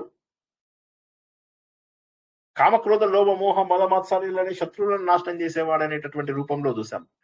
శత్రుఘ్న, సర్వవ్యాప్తి, అన్ని చోట్ల వ్యాప్తి చెందిన వ్యాప్త, అన్ని చోట్ల చలనం చేసేటటువంటి వాడు. వాయు, ఇంద్రియాలకు అతీతంగా ఉండేటటువంటి వాడు. ఇంద్రియాలకు సంబంధం లేదు, ఇక్కడ నుంచి అక్కడ వరకు విరాట రూపంలో ఉన్నటువంటిది ఆయనే. ఇంకా ఇంద్రియాలతో ఏం సంబంధం ఉంటుంది? అథోక్షజ. సో ఈ శ్లోకంలో ఏవైతే ఉన్నాయో ప్రతి ఒక్కటి భగవంతుడి యొక్క సర్వవ్యాపకత్వం తెలియజేస్తుంది, సర్వజ్ఞత తెలియజేస్తుంది, నీలోని మోక్ష స్థితిని తెలియజేస్తుంది. అంతటా కదిలేటటువంటి వాయు రూపము ఆయనే అని తెలుస్తుంది. కాబట్టి శ్లోకం అనేటటువంటిది ఏదైతే ఉందో సాధకులకు అత్యంత ముఖ్యమైనటువంటిది. నీ ఇంద్రియాల నిగ్రహం ద్వారా, నీలో ఉన్నటువంటి శత్రువులను నశింపజేసుకోవడం ద్వారా నువ్వు భగవంతుడి వైపుకు చలనం చేస్తూ వాయు అలా వెళ్తూ వెళ్తూ సర్వత్రా వ్యాప్తి చెందినటువంటి ఆ భగవంతుడిలో నువ్వు చేరుకుంటావు. ఆ విరాట పురుషుడిలో నువ్వు చేరుకుంటావు, వైకుంఠానికి వెళ్తావు. వైకుంఠం అంటే ఎక్కడో ఉన్నటువంటిది కాదు, వైకుంఠం అనేది నీలోనే ఉంది. అది నువ్వు గుర్తించాలి. ఆటంకాలు లేనటువంటి ఆనంద స్థితి, అదే వైకుంఠము. ఆ వైకుంఠాన్ని తెలుసుకోవాలి అంటే నీ లోపల పరిణతి రావాలి. దానికోసం నువ్వు చేయవలసినది ఏంటి? సాక్రిఫైస్. ఏం సాక్రిఫైస్ చేయాలి సార్? పిల్లల్ని సార్ మా వల్ల కాదు సార్, మాకు ఈ పని ఉంది సార్, మాకు ఆ పని ఉంది సార్. ఈ ప్రపంచంలో పని లేని వాడు ఎవడు ఉండడు. కానీ పనుల రూపం లోపల మనము తప్పించుకోవడానికి ప్రయత్నం చేస్తాము ఎప్పటికప్పుడు. మీకు అందరికీ చెప్పాను, అప్పుడు ఒక కథ జోక్గా చెప్పాను. ప్రహ్లాదుడు విష్ణుమూర్తి అంటాడు, రావయ్యా వచ్చేసే తీసుకెళ్ళిపోతాను, నేను మోక్షం ఇచ్చేస్తాను అని. స్వామి నాకు కొద్దిగా దోస్తులు ఉన్నారు, పెద్ద గ్యాంగ్ మాది, 500-600 మంది ఉంటారు స్వామి, నాతో పాటు వాళ్ళకు కూడా మోక్షం ఇయ్యి కదా అని. అంటే వాళ్ళకి అర్హత లేదయ్యా. లేదు స్వామి, మోక్షం ఉంది, నాకు అర్హత ఉంది, తీసుకొస్తాను అనగానే అప్పుడేం చేస్తాడు ఆయన, సరే అని చెప్పేసి రేపు నేను 12 లోపల రా, అందరినీ తీసుకురా 12కి, నేను ఒక పెద్ద జంబో జెట్ తీసుకుని వస్తానని చెప్పేసి బోయింగ్ 747 తీసుకుని వస్తాడు అక్కడికి. పెద్దది 700 మంది 800 మంది 1000 మంది పడతారు, పెద్దది జంబో జెట్ తీసుకొస్తాడు. తీసుకురాగానే ఇక ఈయన ఇవాళ వెళ్తాడు, రేపు కదా, సరే ఇవాళ అందరి దగ్గరికి వెళ్తాడు. వెళ్ళి అక్కడ అందరు ఫ్రెండ్స్ అంతా కూర్చుంటారు. మనకు మోక్షం వస్తుంది, దేవుడు ఇస్తాడు అనగానే ఇక జనాలు డాన్సులు మొదలు పెడతారు. ఇక ఇట్లాగా చేస్తారు కదా మన పారాయణం గ్యాంగులు, అలాంటి పిచ్చి డాన్సులు మొదలెడతారు. ఇక చేస్తారు. కొంతమంది ఇలా శ్రద్ధగా చదువుతూ ఉంటారు. చదువుతూ అబ్బో అందరూ, వాళ్ళకి దాని మీనింగ్ తెలియదు. గమ్మత్ ఏంటంటే వాళ్ళకి ఎవరికి మీనింగ్ తెలియదు. మీనింగ్ తెలియకుండా మీరు ఒక సినిమా చూడండి, విసుగు వస్తుంది తెలుసా. మరి అలాంటిది మీరు మీనింగ్ లేకుండా చదివితే దేవుడికి ఎంత కోపం వస్తుంది చెప్పండి. విశ్వం విష్ణు వషట్కారో భూత భవ్య భవత్ ప్రభు, దేవుడితో యుద్ధాలు ప్రారంభిస్తున్నారు మీరు. అదే రామనామం రాస్తారు, ఇలా రాస్తారు, ఇలా రాస్తారు, ఇలా రాస్తారు, క్రాస్ గా దబదబా ఒక పని అయిపోతుంది అన్నట్టుగా అత్యంత దారుణంగా రామనామాన్ని రాస్తారు. అదే అది తలుచుకుంటూ రాముడు అంటే ఏంటి? రమింప చేసేది రామతత్వం, ఆనందపరిచేటటువంటిది రామతత్వం. ఆ రామతత్వాన్ని తలుచుకుంటూ చేయవలసినటువంటి దాన్ని మొక్కుబడిగా చేస్తే ఎక్కడ ముందుకెళ్తాం ఆలోచించండి ఒకసారి. సో కాబట్టి ఇలా కాకుండా వీళ్ళందరూ ఏంటి, డాన్సులు చేస్తూ ఉంటారు, ఎగురుతూ ఉంటారు. చివరికి అందులోపల ఒకడు అడుగుతాడు, సరే మరి రేపు వస్తారా అంటే, ఇంతకీ ఏముంటుంది అక్కడ అంటారు. అంటే ఈయన చెప్తాడు, ఏముంటుందంటే ఆనందం ఉంటుందంటే. మళ్ళీ ఎగురుతారు, డాన్సులు చేస్తుంటారు, మళ్ళీ ఫుల్ గా డాన్సులు చేస్తుంటారు. చేస్తూ ఉంటే అంటాడు, సరే ఇక ఒకడు అడుగుతాడు అందులోపల, సరే అక్కడ ఏముంది మంచిగా బాగా తాగచ్చా అంటాడు. అంటే మోక్షం అంటే తాగడము అది. ఇంకోటి లైక్ తినడం ఉంటుందేమో, మంచి ఫుడ్ దొరుకుతుందంటే మోక్షం అంటే తాగడం తినడం కాదు అంటాడు. అప్పుడు మెల్లగా కొద్ది మంది స్లోగా క్యూరియస్ మరి మోక్షం అంటే ఏంటి అంటారు. అనగానే మోక్షము అంటే ఆనంద స్థితి అంటాడు. ఓహోహోహోహో అంటే అర్థమైంది. రంభ, ఊర్వశి, మేనక, తిలోత్తమ అందరూ డ్యాన్సులు చేస్తుంటారు, మనం చూస్తూ కూర్చోవాలి. మేము చూసాము స్వర్గం అని చెప్పేసి చూసాము. అక్కడ ఇంద్రుడు పైన కూర్చుంటాడు, కిందేమో అందరూ బ్రాహ్మిన్స్ అందరూ కూర్చుని ఉంటారు గడ్డాలు పెంచుకొని, ఇంద్రియాలు వదులుకున్నటువంటి వాళ్ళందరూ కలిసి అమ్మాయిలు డాన్స్ చేస్తుంటే చూస్తుంటారు, అదే కదా అంటాడు. కాదు కాదు కాదు కాదు, అది కాదండి మోక్షం అంటే. ఇంకో కొద్ది మంది కొద్దిగా మనసు లోపల డౌట్ పడతారు, మరి ఇంకేముంది అనగానే అప్పుడు చెప్తారు, అట్లా కాదండి, మోక్షం అంటే ఇలాంటి స్థితి కాదు. మోక్షం అంటే ఆనందమైనటువంటి స్థితి, భగవంతుడితో మనం మమేకమైనటువంటి స్థితి. అంటే ఏముంటుంది అక్కడ? మనం ఇక్కడ వెళ్ళి నారాయణీయ పారాయణాలు ఇవి అవి చేయొచ్చా? ఆన్లైన్ పారాయణాలు, ఆఫ్లైన్ పారాయణాలు, రకరకాల బట్టలు వేసుకొని వెళ్ళొచ్చా అంటే అవి ఉండవు అంటాడు. ఇంకా అర్థం కాదు వాళ్ళకి. కొద్దిసేపు అయ్యాక మరి ఏముంటుంది అక్కడ అంటాడు. అంటే భగవంతుడిని తెలుసుకున్నాం కదా, ఆత్మ జ్ఞానంలో మునిగిపోతాం అంటాడు. మెల్లగా ఒకడు అంటాడు, ఇప్పుడు ఎప్పుడు వెళ్ళాలి అంటాడు. అంటే రేపు అంటే, అరే రేపు కుదరదు కదా, నేను రేపు మా వైఫ్ ని కూరగాయలకు తీసుకెళ్ళాలి అంటే, అవునా? ఇంకోటి అంటాడు, నువ్వెక్కడికి వెళ్ళి, ఇంకోటి మెల్లగా అంటాడు, అవును నాకు కూడా రేపు పని ఉంది, యాక్చువల్లీ నా మొబైల్ రిపేర్ చేయించుకోవాలి అంటాడు. ఆహా ఓకే బానే ఉంది. ఇంకోటి మెల్లగా అంటాడు, ఒక 10 days తర్వాత అయితే పోనీ పెట్టుకుంటావా? 10 days తర్వాత నేను వస్తాను. ఇంకోటి అంటాడు, నా కూతురికి నేను పెళ్లి చేయలేదయ్యా, నేను రాలేను అంటాడు. పెళ్లి చేసిన తర్వాత నువ్వు మళ్ళీ ఒకసారి అరేంజ్ చెయ్యి అంటాడు. నీకు కావాలన్నప్పుడు అరేంజ్ చెయ్యము, అరేంజ్ చేసినప్పుడు నువ్వు రావాలి అంటాడు. ఇంకోటి అంటాడు, కాదు కాదు ఒక పని చేద్దాము, నేనేం చేస్తానంటే నువ్వు వెళ్ళి అక్కడి నుంచి నాకు చెప్పు ఎలా ఉందో మోక్షము, అప్పుడు నెక్స్ట్ సెకండ్ బ్యాచ్ లోపల నేను వస్తాను, ఫస్ట్ బ్యాచ్ లో వదిలేసేయి నన్ను అంటాడు. ఇలాగ ఒక్కొక్కడు కారణాలు చెప్తారు. ఒక 10 మంది మాత్రం 15 మంది మాత్రం లేదు లేదు మేము వస్తాము, రేపు ఎన్నింటికో చెప్పు అంటాడు. అంటే 12 అంటే వచ్చేస్తాం, 12 వచ్చేస్తాం అంటారు. వీడంటాడు, సరే కనీసం 10-15 మంది అయినా వస్తారు కదా అని చెప్పేసి నెక్స్ట్ డే అక్కడికి వెళ్తాడు. వెళ్ళేసరికి అక్కడ జంబో జట్టు ఉంటుంది, విష్ణుమూర్తి ఎదురు చూస్తూ ఉంటాడు.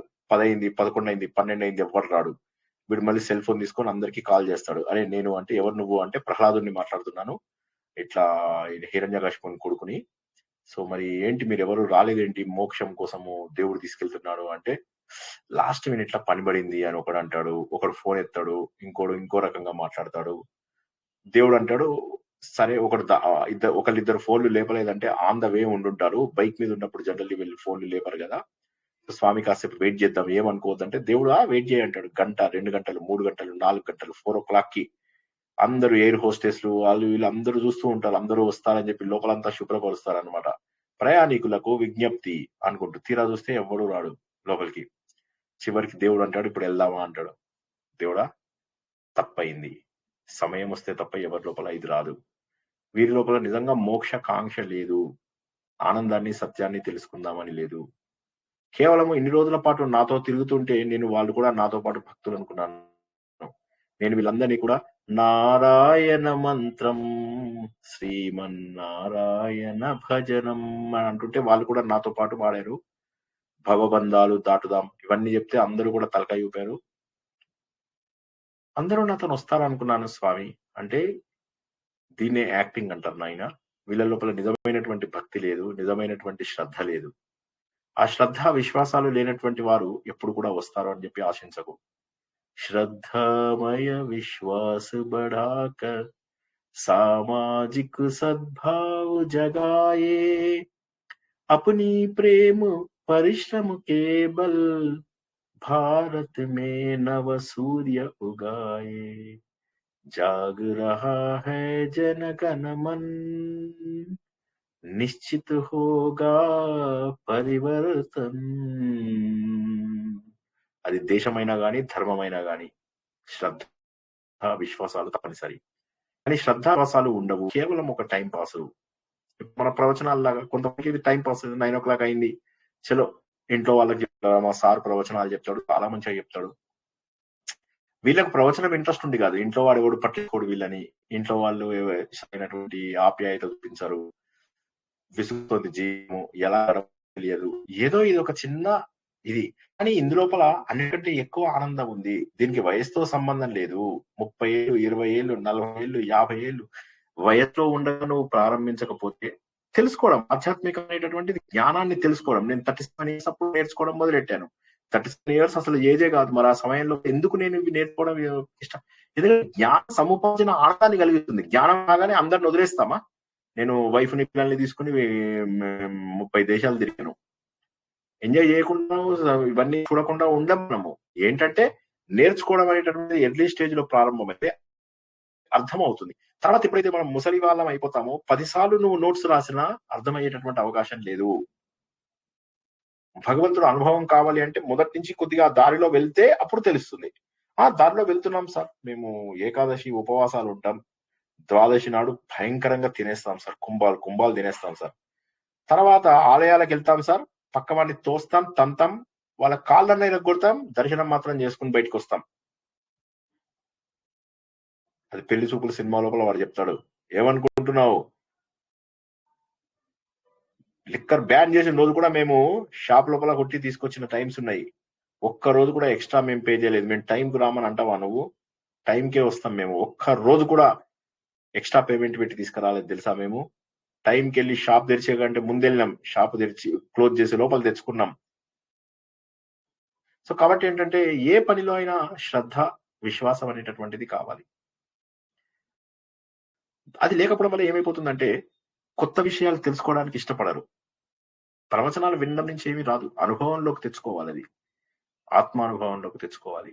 అత్యద్భుతమైనటువంటిది ఇక్కడ ఉన్నటువంటిది అంతా కూడా ప్రాణశక్తిని లేపేటటువంటిది. కుండలిని ప్రాణదహ అంటే కుండలిని మేల్కొల్పేటటువంటిది ప్రాణదహ. ఆ మూల చైతన్యం ఏదైతే ఉందో ఆ మూల చైతన్యం నీకు ప్రాణదహ రూపం లోపల కుండలిని ఇప్పటిదాకా ఇలా పడుకునే ఉంటుంది. నువ్వు 1,00,000 పారాయణాలు చెయ్యి, 1,000,000 పారాయణాలు చెయ్యి, ఒకసారి ఆ క్లీనింగ్ అయిన తర్వాత అలా పైకి లేవడం జరుగుతుంది. ప్రాణదహ. ఓంకార ధ్యానం, ప్రణవం, హంస, సోహం సోహం సోహం సోహం, వ్యాప్త, అంతటా దొరికేటటువంటి ఒక గొప్ప అనుభూతి. చివరికి అతోక్షజ, ఇంద్రియాలన్నీ పోగా నిర్వికల్ప సమాధిలోకి నువ్వు వెళ్ళిపోతావు. సార్ ఇవన్నీ ఓకే సార్, ఇవన్నీ రాముడి నామాలో, కృష్ణుడి నామాలు, అవును కరెక్టే. వైకుంఠ అంటే గోలోకంలో అధిపతి ఆయన, కరెక్ట్. ప్రాణ, గోపికలకు ఆయన ప్రాణం సార్, కరెక్టే. ప్రణవ, గీతోపదేశం చేశాడు సార్ ఆయన, ప్రణవ, ఆయననే వేద స్వరూపుడు, ఎస్ కరెక్ట్. శత్రుఘ్న, రాక్షసులందరినీ చంపాడు, కరెక్టేనా? కరెక్టే. అథోక్షజ, మానవ రూపంలో ఉన్నటువంటి పరబ్రహ్మ, ఎస్. కృష్ణుడికి చెప్పొచ్చు, రాముడికి చెప్పొచ్చు, నరసింహస్వామికి చెప్పొచ్చు, శివుడికి చెప్పొచ్చు, అమ్మవారికి చెప్పొచ్చు. కాబట్టి ఈ నామములు కేవలము పాల సముద్రంలో పడుకునే విష్ణుమూర్తివి కాదు, భగవాన్ సహస్రనామములు. తత్వ విధానంద గారు మాకు మొట్టమొదట ఈ విష్ణు సహస్రనామాలు ప్రారంభించినప్పుడు ఆయన ఒకటే మాట చెప్పారు, దీనిని మనం భగవాన్ సహస్రనామాలు అందామా? అనాలి. నా శ్వాసలో ఉన్నటువంటి ప్రాణమే విష్ణువు, నా హృదయంలో నిద్రిస్తున్నటువంటి ఆ పురుషుడే విష్ణువు. ఓంకారంగా నా శరీరంలో ఒక నాదం వినిపిస్తుంది, అనాహత నాదం. ఆ అనాహత నాదం కూడా విష్ణుమూర్తే. నా ఇంద్రియాలకు దొరకడాయన, కానీ నా అనుభవం లోపల ఒక వెలుతురుగా ప్రకాశిస్తున్నాడు. అది నేను ప్రతిరోజు రాత్రి గాఢ నిద్రలో చూస్తున్నాను, కానీ దాన్ని పొద్దున్న లేచేసరికి మర్చిపోతున్నాను. చాలా అద్భుతమైనటువంటి శ్లోకము. ఇంకెవరికి ప్రశ్నలు లేకపోతే 45వ శ్లోకం చదువుతారా అండి? ఋతు సుదర్శన కాల పరమేష్టి పరిగ్రహ. లాస్ట్ లైన్స్ మళ్ళీ లాస్ట్ లైన్స్ అది బాగుంది సార్. నా శ్వాసలో ఉన్నదే విష్ణు, అదొక్కసారి చెప్పారు. అంటే మన శ్వాసలో ఉన్నటువంటి ప్రాణం ఎవరు? ఆ శ్వాసలో ఉన్నటువంటి ప్రాణం విష్ణుమూర్తి. నా హృదయంలో నిద్రిస్తున్నటువంటి పురుషుడు ఎవరు? ఆయనే. ఆ పురుషుడే విష్ణువు, ఆ పురుషుడే విష్ణువు, భగవానుడు. ఓంకారంగా నా లోపల అనాహత శబ్దం, అనాహత నాదం ఏదైతే నా లోపల వినిపిస్తుందో ఆ నాదమే భగవంతుడు. నా ఇంద్రియాలకు కనిపించడు భగవంతుడు. ఇంద్రియాలంటే కళ్ళు, ముక్కు, నోరు, చెవులు, చర్మం, వీటికి కనిపించడు. కానీ శాశ్వతంగా నా అనుభవంగా మిగిలినటువంటి వాడు. నాకు ఆనందం కలుగుతుంది. ఎప్పుడైతే ఎంత ఆనందం, మనసు దూది పింజలాగా ఎగిరిపోతూ ఉంటుంది, సంతోషం అనిపిస్తూ ఉంటుంది. అనవసరమైనటువంటి సమయము ఏదైతే ఉందో మనల్ని ఫోర్స్ చేయదు. హడావిడిగా లే, హడావిడిగా పని చేయు, హడావిడిగా వంట చేయి, హడావిడిగా ఇటెళ్ళు, హడావిడిగా అటెళ్ళు, హడావిడిగా ఇటెళ్ళు, హడావిడి హడావిడి హడావిడి హడావిడి, ప్రశాంతత లేనటువంటి జీవితం. సైట్ సీయింగ్కి వెళ్తాం, హడావిడిగా చూసుకుని వచ్చేస్తాం. పనులు చేస్తాం, హడావిడిగా చేస్తాం, జీవితం అంతా హడావిడి. ఎప్పుడు భగవంతుడి లక్షణాలను గుర్తిస్తాం, ఎప్పుడు విష్ణు సహస్రనామం యొక్క తత్వాన్ని, అర్థాన్ని గుర్తిస్తాం. హడావిడి జీవితం లోపల సమయం వెళ్ళిపోతూ ఉంటుంది. కళ్ళు మూసుకుని తెరిచే లోపల సంవత్సరాలు గడుస్తాయి. మనం అప్పుడే 6 ఏళ్ల నుంచి ప్రవచనాలు చెప్పుకుంటున్నాం. అంతకుముందు నేను ఇంకా చిన్న పిల్లలకి చిన్న చిన్న గ్రూపుల లోపల అక్కడిక్కడ చెప్తుండేవాడిని బయట. అయిపోయింది ఆల్రెడీ 10 ఏళ్ళు అయిపోయింది. నేను చెప్తుంటే మేము 2013-14 లోపల మేమంతా కూడా ఒక గ్యాంగ్, ఒక 20 మంది గ్యాంగ్ అరుణాచలం వెళ్ళాం. అరుణాచలం ప్రదక్షిణ చేస్తున్నంతసేపు కూడా జనాలు చెప్పమన్నారు. కొద్ది దూరం నడిచాక నా కాళ్ళు నొప్పులు పెట్టాయి. నా కాళ్ళు మరీ ఎట్లా ఉంటాయంటే, ఇప్పుడు చూడండి చెయ్యి ఎంత సున్నితంగా ఉంది, నా కాళ్ళు కూడా ఎగ్జాక్ట్లీ ఇట్లాగే ఉంటాయి, చాలా సున్నితంగా ఉంటాయి. చూసారా, బ్లడ్ అంత సున్నితంగా ఉంటాయి నా పాదాలు కూడా. దాంతో ఆ రాళ్ళు చిన్న రాయి గుచ్చుకున్నా కూడా గిలగిలగిల ఆడిపోయేవాడిని. కానీ వీళ్ళందరితోటి ఇవన్నీ చెప్పుకుంటూ ఉంటే ఆ బాధలన్నీ మర్చిపోయా. సో కాబట్టి భగవంతుడి తత్వం ఏదైతే ఉందో అది నీ శరీరానికి దాటినటువంటి లక్షణం, శరీరానికి ఇంద్రియాలకు దొరకనటువంటి ఒక అమోఘమైనటువంటి అనుభూతి. అదే విష్ణు సహస్రనామంలో మనం తెలుసుకుంటున్నటువంటి భగవంతుడి యొక్క లక్షణాలు. విష్ణు సహస్రనామం అంటే ఏంటయ్యా? దేవుడి యొక్క 1000 నామాలు. పిచ్చోడువా? దేవుడి యొక్క 1000 లక్షణాలు, దేవుడి యొక్క స్వరూపాన్ని తెలుసుకుంటున్నావు. జై శ్రీకృష్ణ. ఎవరికి ప్రశ్న లేకపోతే 45వ శ్లోకంలోకి వెళ్దాం. అది ఆ చక్రము నిలబడుతుంది అన్నారు కదండి పువ్వులాగా, అది ఒకసారి చెప్పండి. కుండలిని అంటారమ్మా. కుండలిని అది ఒకసారి అది ఏం చేస్తే లెగుస్తుంది అది చెప్పండి. జనరల్ గా ఏంటంటే మన శరీరంలో 6 చక్రాలు ఉంటాయి కదా. ఈ 6 చక్రాలు మన యొక్క ప్రారంధానికి, మన యొక్క వాసనలకు, మన యొక్క సంస్కారాలకు నిదర్శనం. అంటే ఏంటి? మీరు పశువుగా పుట్టినా, మనిషిగా పుట్టినా, ఎలా పుట్టినా కూడా ఇవి మన వెంటబడుతూ వస్తాయి. ఈ చక్రాలకు అతుక్కొని ఉంటాయి. మనం చేసే పాపాలన్నీ కూడా ఈ చక్రాలకు అతుక్కొని ఉంటాయి. మనం చేసే పాపాలు, పుణ్యాలు, వాసనలు, సంస్కారాలు ఇవన్నీ కూడా వీటికి అతుక్కొని ఉంటాయి. ఈ అతుక్కొని ఉన్నటువంటివి ఏమవుతాయి? తిరుగుతూ ఉంటాయి ఈ చక్రాలు సూపర్ ఫాస్ట్ గా. తిరిగి వాటిని శుభ్రపరచాలి. ఎప్పుడు శుభ్రపడతాయి అవి? 4 సార్లు మాత్రమే శుభ్రపడతాయి. ఒకటి, నువ్వు ఒక మంచి పని చేసినప్పుడు, వేరే వాడికి సహాయం చేసినప్పుడు. నువ్వు దేవుణ్ణి చూడకపోయినా సరే పక్కవాడు దేవుణ్ణి చూసేలాగా చేసినప్పుడు. నీకు కష్టం వచ్చినా సరే అవతల వాడి కష్టాన్ని నువ్వు అర్థం చేసుకున్నప్పుడు, అప్పుడు అది ఆటోమేటిక్ గా ఆ చక్రం పైకి కదులుతుంది. రెండవది, ప్రపంచమంతా కూడా వ్యాప్తి చెందినటువంటిది భగవంతుడే కాబట్టి ఆ భగవంతుడికి పూర్తి స్థాయి శరణాగతి వచ్చినప్పుడు ఈ చక్రం ఇలా పైకి కదులుతుంది. ఈ పాపాలు ఒక్కొక్కటి వెళ్ళిపోతుంటాయి. మూలాధారం దగ్గర పాపాలు వెళ్ళిపోతాయి, తిరుగుతూ పాపాలు వెళ్ళిపోతాయి. స్వాదిష్టానం, మణిపూరకం, అనాహత, విశుద్ధి, ఆజ్ఞ, సహస్రారం, ఒక్కొక్క స్థాయికి. అయితే పైకి వెళ్తున్న కొద్దీ ఏంటంటే పెద్ద పెద్ద పాపాలు కరిగిపోవాలి. ఉదాహరణకి హృదయంలో హోల్ ఉంది అనుకోండి కొంతమందికి, అంటే వాళ్ళు పూర్వ జన్మలలో ఎప్పుడో మనకు తెలియదు, ఆ జన్మలో పెద్ద పాపం చేసుంటారు. కొంతమందికి థ్రోట్ ఇన్ఫెక్షన్స్ అవి వస్తాయి నాలాంటి వాళ్ళకి. అంటే ఏదో కొన్ని కోట్ల జన్మలలో, ఏదో కొన్ని జన్మలలో నేను చాలా పెద్ద పాపాలన్నీ ఇక్కడ అతుక్కుంటాయి.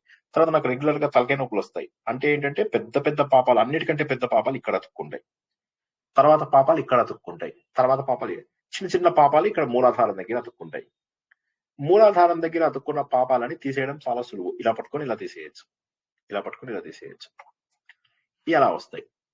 మొదటిదేమో మంచి పనులు చేయడం ద్వారా, నిష్కామ కర్మ ద్వారా, లోక సంగ్రహం ద్వారా. రెండవది భగవంతుడి పైన సంపూర్ణ శరణాగతి ద్వారా. మూడవది బలవంతంగా గుంజీలు కొట్టడం. బలవంతంగా గుంజి ఎలా కొడతాం అంటే అన్నిటికీ కూడా మూల కారణము మనస్సు. ఈ మనస్సుని నిగ్రహించుకోవడం ద్వారా. మనస్సుని ఎలా నిగ్రహించుకుంటావు? మనస్సుని మామూలుగా నిగ్రహించుకోవడం కష్టము. కొన్ని ప్రత్యేక మెడిటేషన్ టెక్నిక్స్ ద్వారా. ఇందులోనే 5 రకాలు ఉంటాయి మనకు. పంచభూత మెడిటేషన్ అని మనం ఇందాక ఏదైతే మనము వెళ్ళబోయే యాత్రలో నేర్పిస్తానని చెప్పానో, ఒక వాసన పైన ఫోకస్ చేసి, ఒక శబ్దం పైన ఫోకస్ చేసి, ఒక హీట్ గాని కోల్డ్ గాని వాటిపైన, వస్తువులపైన ఫోకస్ చేసి, ఇలా మనం ఏంటంటే మెల్లగా ఆ ఫోకస్ ద్వారా మనస్సుని లయం చేసుకుంటాం. మనస్సు కొంత లయం అవుతుంది. ఆ ధ్యానం చేసినంతసేపు. ఇది మనము క్రమ పద్ధతిలో పెంచుకుంటాం. ఆ గంట సేపట్లో కొన్ని పాపాలు కరిగిపోతాయి. ఉదాహరణకి పరమహంస యోగానంద గారిది క్రియాయోగ అని ఎవరైనా విన్నారండి? క్రియాయోగము అని చెప్పేసి విన్నారా ఎవరైనా? ఒరిస్సాలో ఎక్కువ ఉంటాయి వాళ్ళ బ్రాంచెస్. ఒక యోగి ఆత్మకథ విన్నారు కదండి? నేను చెప్పిన క్రియాయోగ విన్నాను సార్, చదివాను కూడా ఆ బుక్. పరమహంస యోగానంద గారు ఇచ్చినటువంటి క్రియాయోగ ఏదైతే ఉందో దాంట్లో పాపాలు ఏ రోజు ఆ రోజు కడిగేసుకుంటారు వాళ్ళు. తెలుసా మీకు? నమ్ముతారా అసలు? ఎంత ఆశ్చర్యం! నాకైతే అది ఇప్పుడు నేను దగ్గర అన్ని రకాల మెడిటేషన్ టెక్నిక్స్ నేను చేశాను. అవన్నీ కూడా మీకు నేర్పిస్తాను ఒక్కొక్కటి. గమ్మత్ ఏంటంటే అన్ని మెడిటేషన్ పద్ధతులలోకి కంటే ధ్యాన కౌశలం ఏదైతే ఉందో మన రామకృష్ణ మిషన్ది, తర్వాత ఈ క్రియాయోగం ఏదైతే ఉందో చక్రాలను క్లీన్ చేసుకునేది, ఏం చేస్తారు మీరు? శ్వాస ద్వారా నిగ్రహ. ఇక్కడ మీరు మూలాధారం దగ్గర గాలి పీల్చుకుంటారు, స్వాదిష్టానం దగ్గర వదిలేస్తారు, స్వాదిష్టానం దగ్గర పీల్చుకుంటారు, అనాహతం దగ్గర వదిలేస్తారు, అనాహతం దగ్గర పీల్చుకుంటారు, విశుద్ధి దగ్గర పీల్చుకుంటారు, ఆజ్ఞ దగ్గర వదిలేస్తారు, ఆజ్ఞ దగ్గర పీల్చుకుంటారు, సహస్రాలం దగ్గర పీల్చుకుంటారు, వదిలేస్తారు, సహస్రాలం దగ్గర పీల్చుకుంటారు, సహస్రాలం దగ్గరే వదిలేస్తారు, సహస్రాలం దగ్గర పీల్చుకుంటారు, మళ్ళీ ఆజ్ఞ చక్రం వైపు వెళ్తారు. ఇలా వెళ్ళడంలో మీకు ఎలాంటి ఫోకస్ వస్తుందో తెలుసా? అసలు అత్యద్భుతమైన ఫోకస్ వస్తుంది. శరీరం మొత్తము ఆ చక్రాలు కదిలిపోతాయి, గిరగిర తిరిగిపోతాయి. కాబట్టి ఈ రాజయోగం అనేటటువంటిది ఏదైతే ఉందో అందులో క్రియాయోగం ఒకటి అన్నమాట. దాని ద్వారా కూడా శుభ్రపడతాయి. ఇప్పుడు 3 పద్ధతులు చెప్పాను కదా, 4వ పద్ధతి చెప్తాను నేను. 4వ పద్ధతి అన్నిటికంటే ఈజీది, నా ఫేవరేట్, జ్ఞానయోగం. జ్ఞానం అంటే మెడిటేషన్ కాదు, జ్ఞానం అంటే విజ్డమ్. జ్ఞానయోగం ఏదైతే ఉందో నేను ఆత్మస్వరూపుడని అనుభవపూర్వకంగా తెలుసుకోవడం. ఇది ఎలా వస్తుంది? శ్రవణం, మననం, నిధిధ్యాసనం. వినడం, విన్న వాటిని రివిజన్ చేసుకోవడం, రివిజన్ చేసుకున్న దాన్ని అనుభవంలోకి తెచ్చుకోవడం. శ్రవణం, మననం, నిధిధ్యాసనం ఎప్పుడైతే మనం చేస్తామో అప్పుడు ఆటోమేటిక్ గా పూర్తిగా ఈ చక్రాలు ఎలా కదిలిపోతాయి తెలుసా? ఇట్లా ఒక్కసారిగా పైకి వెళ్ళిపోతాయి.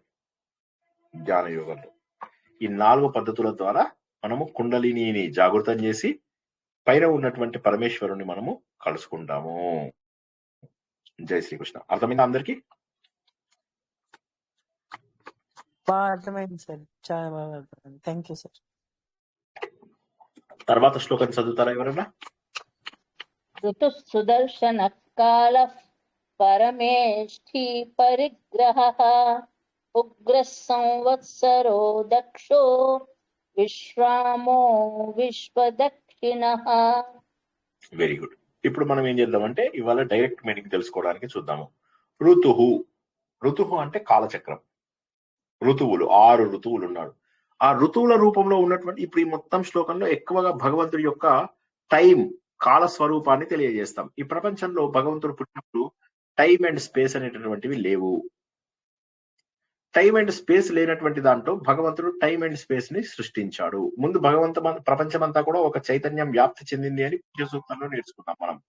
పురుష సూక్తంలో నేర్చుకున్నటువంటి సర్వత్రా వ్యాప్తి చెందినటువంటి భగవంతుడి తత్వం ఏదైతే ఉందో అందులో ఏం చేశాడు భగవంతుడు? కొంత భాగాన్ని, ఒక పావు భాగాన్ని తనకంటూ కేటాయించుకొని అందులోపల టైం అండ్ స్పేస్, స్పేస్ అంటే వస్తువు, దేశము, దేశము అంటే స్థలాలన్నీ కూడా క్రియేట్ చేశాడు.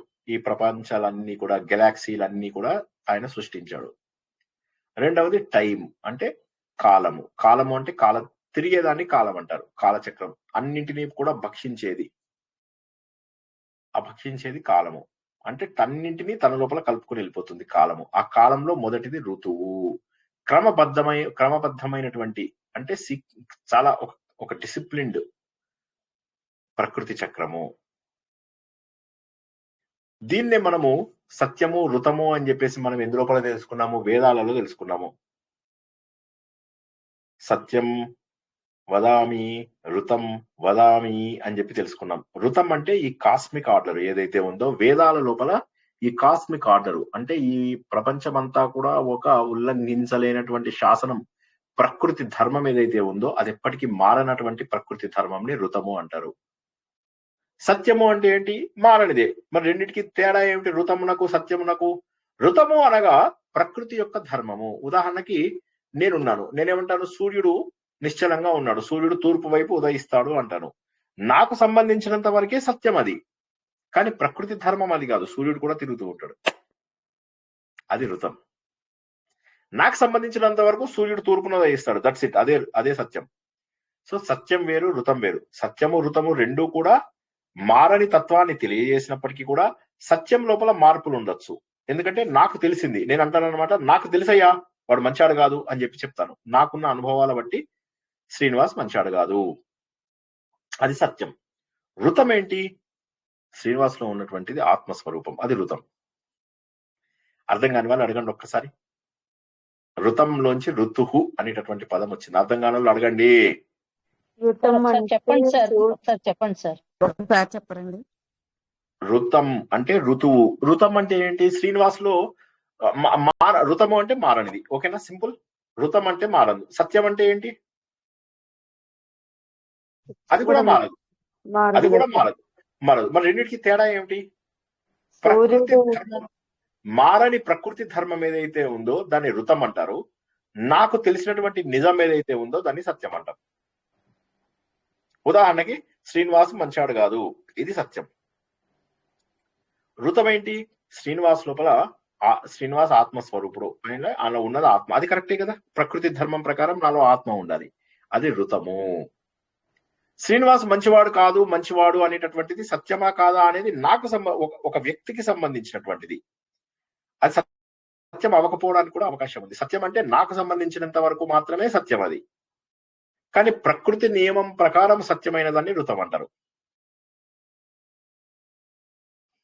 క్లియర్? మళ్ళీ చెప్పమంటే మళ్ళీ చెప్తా. కాదు సార్, ఇప్పుడు మీరు ఏమన్నారంటే సూర్యుడు తూర్పున ఉదయిస్తున్నాడు మనం చూసినప్పుడు, అది ఋతం అన్నారు. కానీ అది సత్యం అన్నాను. అది సత్యం సార్. సార్ చెప్పండి. ఋతము అంటే ప్రకృతి ధర్మము. ప్రకృతి ధర్మం, ప్రకృతి ధర్మం ప్రకారం సూర్యుడు తిరుగుతున్నాడు. ఓకే. కానీ శ్రీనివాస్ కి సునంద గారికి సంబంధించినంత వరకు సూర్యుడు తూర్పున ఉదయిస్తాడు, అది సత్యం. ఇది సత్యమా కాదా? సూర్యుడు తూర్పున ఉదయించేది సత్యమా కాదా? సత్యం సార్. ఎప్పటి నువ్వు భూమి మీద ఉన్నంత వరకు. కానీ గెలాక్సీలోకి వెళ్ళి చూసినట్టయితే సూర్యుడు కూడా తిరుగుతున్నాడు, భూమి కూడా తిరుగుతుంది, సూర్యుడు కూడా తిరుగుతున్నాడు. అప్పుడు సత్యం మారిపోయింది, అది ఋతం. ప్రకృతి ధర్మం ప్రకారము ఋతం అది.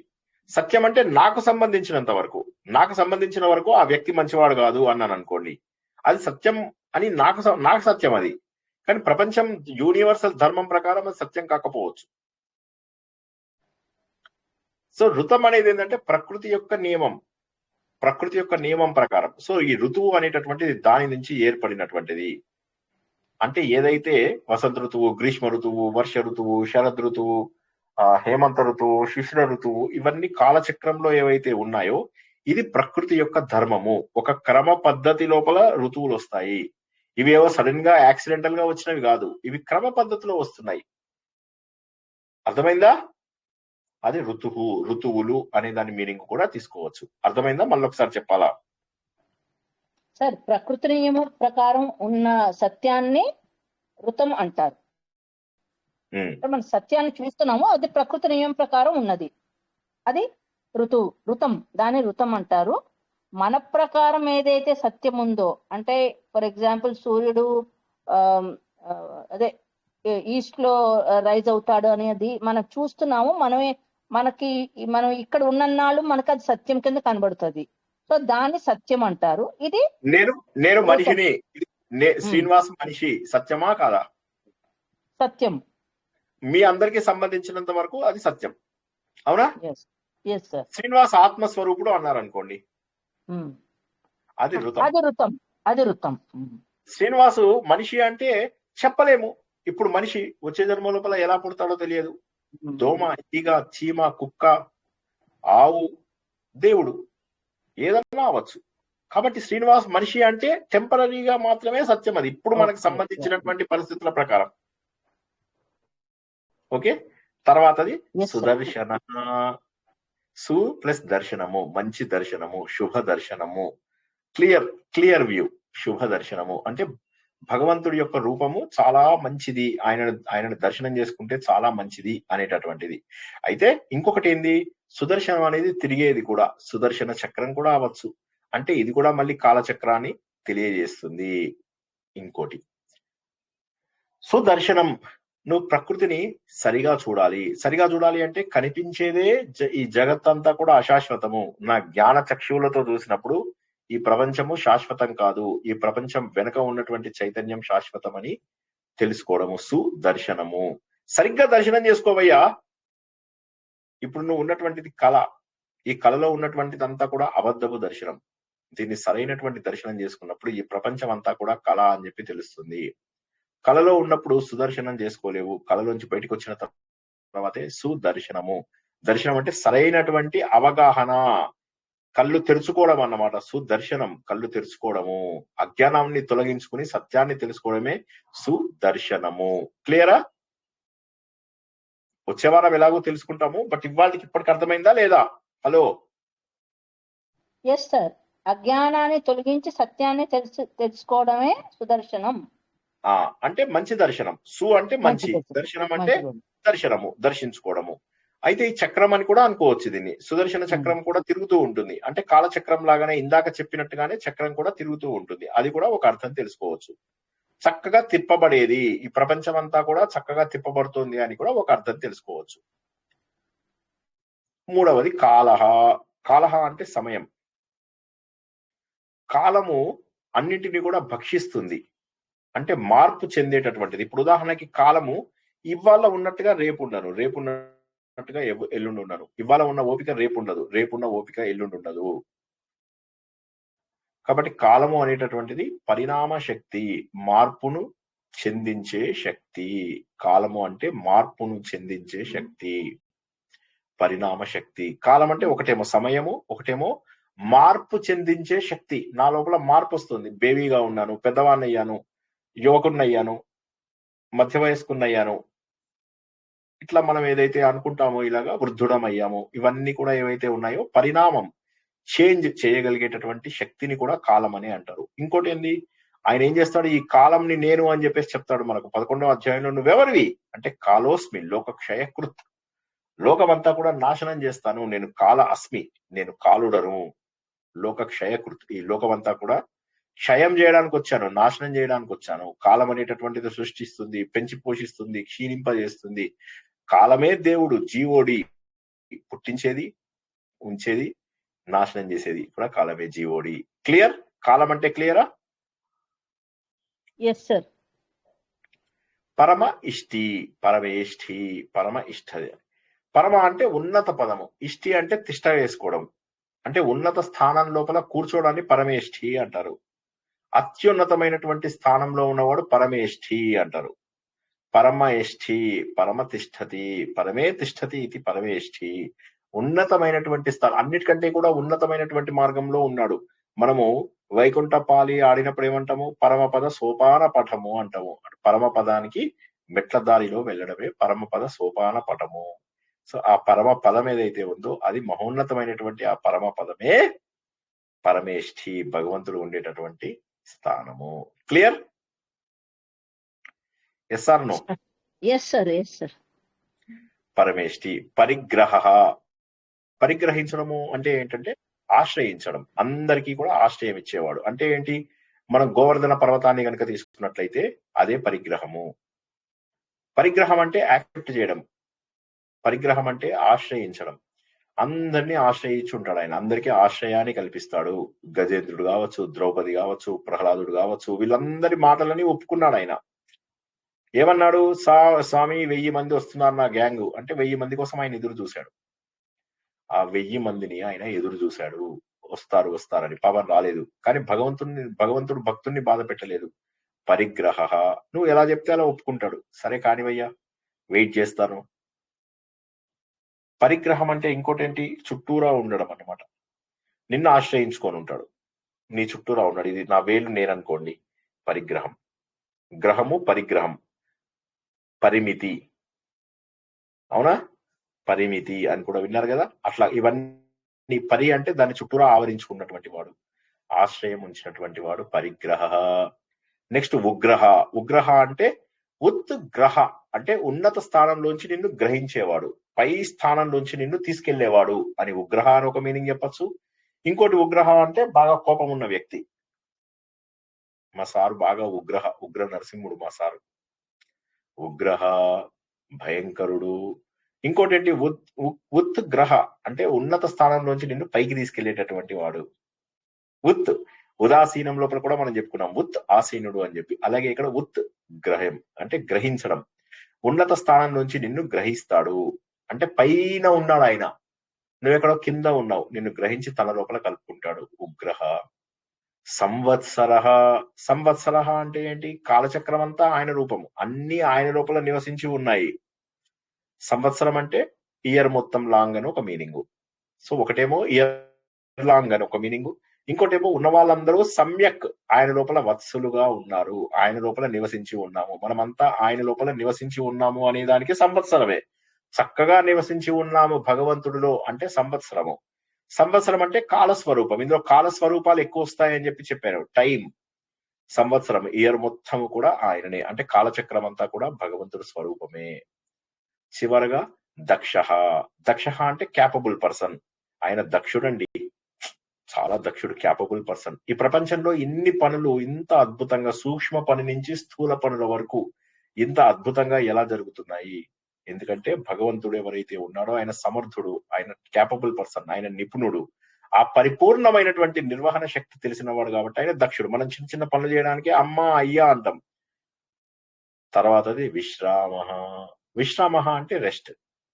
ఇది మనం వచ్చే వారం మరింత తెలుసుకుంటాం. అంటే అందరికీ కూడా జీవితంలో అలసిపోతున్నాం, భగవంతుడిలో వెళ్ళిపోయి రెస్ట్ తీసుకుంటాం కాసేపు. అందరికీ కూడా ఆయన ఒక చక్కటి విశ్రాంతి స్థలం అన్నమాట. అక్కడికి వెళ్ళి రెస్ట్ తీసుకుంటాం చాలా రోజులు, మళ్ళీ వచ్చి జన్మెత్తుతాం, మళ్ళీ కష్టాలు పడతాం, మళ్ళీ కొన్నాళ్ళు ఆయన లోపల కలిసిపోయి రెస్ట్ తీసుకుంటాం. విశ్రామ. చివరగా విశ్వ దక్షిణ. విశ్వ అంటే ప్రపంచంలో, దక్షిణ అంటే క్యాపబుల్ పర్సన్. ఈ ప్రపంచంలో ఈయన కంటే శక్తిమంతుడు ఎవరు ఉండడు. దీన్ని మనం ఏమన్నాము? సర్వశక్తిమంతుడు అని చెప్పి తెలుసుకున్నాం. ఆమ్ని ప్రెజెంట్, ఆమ్ని పొటెంట్, ఆమ్నిషెయింట్ అని చెప్పి ఏదైతే తెలుసుకున్నామో ఇక్కడ ఆమ్ని పొటెంట్ అనేది సర్వశక్తివంతుడైనటువంటి భగవంతుడిని సర్వ దక్షిణ, విశ్వ దక్షిణ అంటారు. విశ్వ దక్షిణ అంటే ప్రపంచంలో దక్షతగా, ఈ ప్రపంచం మొత్తాన్ని దక్షతగా నడిపించేటటువంటి వాడు, ఈ ప్రపంచంలో అందరికంటే ఎక్కువ సమర్థుడు, ఈ ప్రపంచంలో అందరికంటే ఎక్కువ క్యాపబుల్ పర్సను అనే మొత్తం ఈ శ్లోకం లోపల కాలతత్వము, భగవంతుడి యొక్క శక్తిని మనము తెలుసుకోవడం జరిగింది. ఆత్మసుఖము వీడిని ఆట కొరకు పాత్ర పోషణ చేసి సూత్రధారి విశ్రమించదని పాదం ఆశ్రయించి పరమ కరుణాంతరంగా శ్రీ పాండురంగా. జై శ్రీకృష్ణ. చక్కటి ఇది వచ్చే వారం పూర్తి తత్వరూపం లోపల తెలుసుకుందాము. అయినప్పటికీ కూడా ఇవాళ ఏమన్నా ప్రశ్న ఉంటే అడగండి. ఈ సంవత్సర ఒకసారి చెప్పండి సార్. సంవత్సర ఒకసారి చెప్పండి సార్. సంవత్సర అంటే సంవత్సరం. ఏ సంవత్సరంలో ఉన్నాం మనం ఇప్పుడు? పరాభవనామ సంవత్సరం, అవునా? ఈ సంవత్సరం మొత్తం అంటే కాల స్వరూపం. కాలం అంటే టైం, కాల స్వరూపంలో ఉన్నటువంటి వాడు అనేది ఒక మీనింగ్. రెండోది ఏంది? ఈ ప్రపంచంలో ఉన్న వాళ్ళందరూ ఆయనలోనే ఉంటారు. సమ్యక్ వత్సర. సమ్యక్ సమ్యక్ సరిగ్గా, వత్సహ ఆయన లోపల నివసించినటువంటి వాళ్ళు అంటే ప్రపంచమంతా ఆయన లోపల చక్కగా ఒదిగిపోయింది, ప్రపంచంలో ఉన్నవన్నీ ఆయన లోపల ఇమిడిపోయాయి అని చెప్పేదాన్ని సంవత్సర అంటారు. Okay sir, thank you sir. ఇంకెవరికైనా లాస్ట్ మినిట్ ప్రశ్నలు ఉన్నాయా? సార్ విశ్వ దక్షిణ చెప్పండి సార్. విశ్వ అంటే ఏంటి? ప్రపంచం. దక్షిణ అంటే దక్షత కలిగినటువంటి వాడు అంటే క్యాపబుల్ పర్సన్. ఈ ప్రపంచం మొత్తాన్ని కూడా అద్భుతంగా ఆయన ఆధ్వర్యంలో గొప్పగా జరుగుతున్నాయి. విశ్వాన్ని మొత్తాన్ని సమర్థవంతంగా నడిపించేవాడు నంబర్ 1. నంబర్ 2, విశ్వంలో అందరికంటే ఎక్కువ దక్షత కలిగినటువంటి వాడు. విశ్వం అంటే ప్రపంచం, దక్షత అంటే క్యాపబుల్ పర్సన్. ఈ ప్రపంచంలో ఉన్న వారి అందరికంటే కూడా ఎక్కువ దక్షత కలిగినటువంటి వాడు ఆయన. అందరికంటే ఎక్కువ శక్తివంతుడు, అందరికంటే ఎవరు లేదు కదా. అది కరెక్ట్. ఈ విశ్వం అంతా సమర్థవంతంగా కూడా నడిపిస్తున్నాడు. మనం ముందు కూడా తెలుసుకున్నాం, ఈయన ఇంత సమర్థవంతంగా నడిపించకపోతే ఇంత అద్భుతంగా ఎలా ఉన్నాయి ఇన్ని గ్రహాలు, ఇన్ని కోట్ల గ్రహాలు, నక్షత్రాలు, జీవులు, జీవరాశులు, అందరి యొక్క ప్రారంధాలు ఇవన్నీ ఎలా నడుస్తున్నాయి ఇంత యాక్యురేట్ గా? ఒక్కసారి ఆలోచిస్తే దేవుడు ఉన్నాడని అందరూ ఒప్పుకోగలుగుతారు. ఇవన్నీ ఆటోమేటిక్ గా జరుగుతున్నాయని ఎలా అనుకుంటాం? అనుకోలేం. ఇవన్నీ కూడా ఎవరో నడిపిస్తున్నారు. ఆ నడిపిస్తున్న వ్యక్తి ఎవరైతే ఉన్నారో ఆయనే విశ్వదక్షిణ. ఆ సమర్థవంతంగా ప్రపంచాన్నంతా కూడా నడిపిస్తున్నటువంటి దేవుడు మరెవరో కాదు, నీ హృదయంలోనే ఉన్నాడు. కాబట్టి నువ్వే దేవుడుగా మారేటటువంటి అవకాశం ఉన్నది. నువ్వే దేవుడుగా మారేటటువంటి అవకాశం ఉన్నది. జై శ్రీకృష్ణ. ఇంకేమన్నా ఉన్నాయా లాస్ట్ మినిట్ ప్రశ్నలు?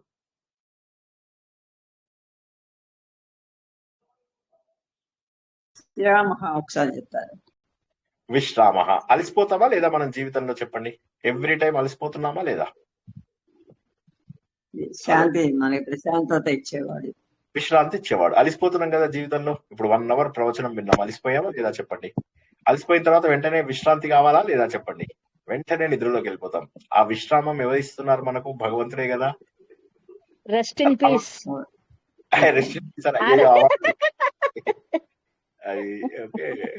సో ప్రశాంతమైనటువంటి విశ్రాంతి లోపల వెళ్తున్నాం. అది కాక ఇంకొకటి ఏంటి, ఈ ప్రపంచంలో మనము జన్మలు ఎత్తి అలసిపోతున్నాం. కొంతసేపు జన్మలు ఎత్తకుండా భగవంతుడిలో ఆశ్రయం పొంది ఆయనను పరిగ్రహ రూపం లోపల, ఆయన లోపల మనం ఆశ్రయం తీసుకుంటున్నాం. అప్పుడు కూడా మనము విశ్రామ, పరిగ్రహ రూపంలో ఆయన దగ్గరికి వెళ్ళి విశ్రామ, ఆయన లోపల విశ్రాంతి తీసుకుంటున్నాము. ఆయన మనల్ని గ్రహించి విశ్రాంతి రూమ్ లో పెట్టాడు. రెస్ట్ తీసుకోవయ్యా కొద్దిగా ఆగు, పరిగ్రహించాడు, తీసుకెళ్ళడంలో కూర్చోబెట్టాడు. ఆశ్రయం, భగవంతుడి యొక్క ఆశ్రయం. అర్థమైందమ్మా?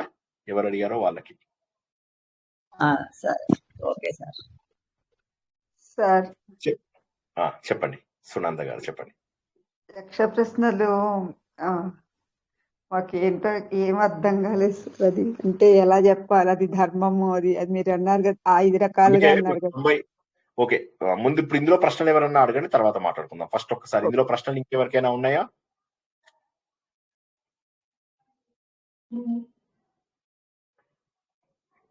వండర్ఫుల్. ఇప్పుడు ఏం చేస్తానంటే యక్ష ప్రశ్నల గురించి మీరు అడిగిన దానికి జవాబు ఏంటంటే 90 ప్రాక్టీస్ ప్రశ్నలు ఇచ్చాను. 90 ప్రాక్టీస్ ప్రశ్నలు తెలుసుకుంటే ఈ 50కి జవాబు చెప్పడం చాలా సులువైతుంది. ఓకే, ఆ 50 చేసుకుంటే ఆ 50కి మీరు 25th నాడు చేద్దాము, లేదా మన సంఖ్యను బట్టి మనం అక్కడ కూడా చేసుకోవచ్చు. 5వ తారీఖు అక్కడ ఉంటాం అనుకున్నాం కదా రాజోల దగ్గర, అక్కడ కూడా అందరం కలిసినప్పుడే చేసుకునేటటువంటి అవకాశం కూడా ఉంది క్విజ్. అప్పుడైతే మనం ప్రత్యక్షంగా కూడా వాటన్నిటికీ కూడా జవాబులు తెలుసుకునే అవకాశం ఉంది. జై శ్రీకృష్ణ. ఆ 90 ప్రశ్నలు అయితే సార్ 90 ప్రశ్నల్లో కొన్ని ఎన్ని ఆన్సర్లు, 2 ఆన్సర్లు కరెక్ట్ గా ఉన్నట్టున్నాయి, 3 కరెక్ట్ గా ఉన్నట్టున్నాయి, అర్థం కాలేదు సార్. చూడండి, అందుకే మంచిగా ప్రాక్టీస్ చేసుకోండి. యక్ష ప్రశ్నలు నేను మీకు బుక్ కూడా పంపించాను, ఆ బుక్ లో కూడా చూసుకోండి. నా ప్రవచనాలు వినండి. ఇవన్నీ కూడా ఏంటంటే ఎప్పటికప్పుడు వినకపోవడం, సరే శ్రద్ధ ఉండకపోవడం, ఆ రోజు అయిపోగానే నిద్రపోతాం కదా, దానివల్ల మర్చిపోవడం జరుగుతుంది. అలా కాకుండా లౌకికంగా ఏది కరెక్ట్ అని చెప్పి ఆలోచిస్తూ ఉంటే మీకు జవాబులు తప్పకుండా దొరుకుతాయి. చూడండి, ఏం కంగారు లేదు. ముందు 90 ప్రశ్నలు ప్రాక్టీస్ చేయండి. ఆ 90 క్వశ్చన్స్ ప్రాక్టీస్ చేసిన తర్వాతే ఈ 50 ప్రశ్నల్లోకి ఎంటర్ అవ్వండి, లేకపోతే మీరు జవాబు చెప్పలేరు. కావాలనే నేను ఈసారి ఫిల్ అప్ ద బ్లాంక్స్ ఇచ్చాను, ఎందుకంటే నేను ఇలాగే అడుగుతాను ఈసారి. సో కాబట్టి మీరు ముందు ఆ 90 ప్రశ్నలు ప్రాక్టీస్ చేసేయండి, తర్వాత ఆలోచిద్దాం. సరేనా? సరే. వండర్ఫుల్. అక్కడ మన అంతర్వేదికి వద్దాం అనుకున్న వాళ్ళందరూ కూడా ఒకసారి పేర్లు పంపించండి. పంపిస్తే ఎప్పటి లోపల సోమవారం లోపల పంపిస్తే అరేంజ్మెంట్స్ కి వాటికి ఈజీ అవుతుంది. మళ్ళీ చెప్పుకున్నట్టుగా మాక్సిమం మనం 30 మంది కంటే ఎక్కువ మందిని ఇష్టపడడం లేదు. ఈ జరిగే ఎక్స్పెన్సెస్ అందరూ ఎవరి వాళ్ళు షేర్ చేసుకుంటాం. అక్కడికి రావడం మాత్రం ఎవరి బాధ్యత వాళ్ళది. అక్కడికి వచ్చిన తర్వాత అకామిడేషన్, ఫుడ్, మనకు అక్కడ లోకల్ సైట్ సీయింగ్ మాత్రం మన దీని మీద చూసుకుంటాము. నేను ఇంతకు ముందు చెప్పినట్టుగా అందులో డీటెయిల్స్ పెట్టాను, ఆ డీటెయిల్స్ చూసుకోండి. మన పంచభూత మెడిటేషన్ కావచ్చు, పర్సనల్ టైం కావచ్చు, తర్వాత ఇవన్నీ కూడా అందులో రాసినవన్నీ కూడా మనం అక్కడ ప్రాక్టీస్ చేసుకోవడానికి ప్రయత్నం చేద్దాం. జై శ్రీకృష్ణ. ఇది మనకు ఒక చక్కటి పైలట్ ప్రోగ్రామ్ లాగా ఉపయోగపడుతుంది.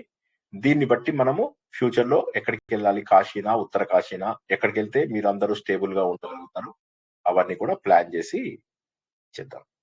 వండర్ఫుల్. అందరూ కూడా ఆలోచన ద్వారా భగవంతుని అందుకుంటారని ఆశిస్తూ ఈరోజు ప్రవచనాన్ని ఇక్కడికి ముగించుకుంటున్నాం. పునర్దర్శనం రేపు రాత్రి 9 గంటలకు యక్ష ప్రశ్నలు ప్రవచనం ద్వారా. అంతవరకు కూడా అందరికీ శుభం భూయాత్. శుభరాత్రి. జై శ్రీకృష్ణ. జై శ్రీకృష్ణ. జై శ్రీకృష్ణ.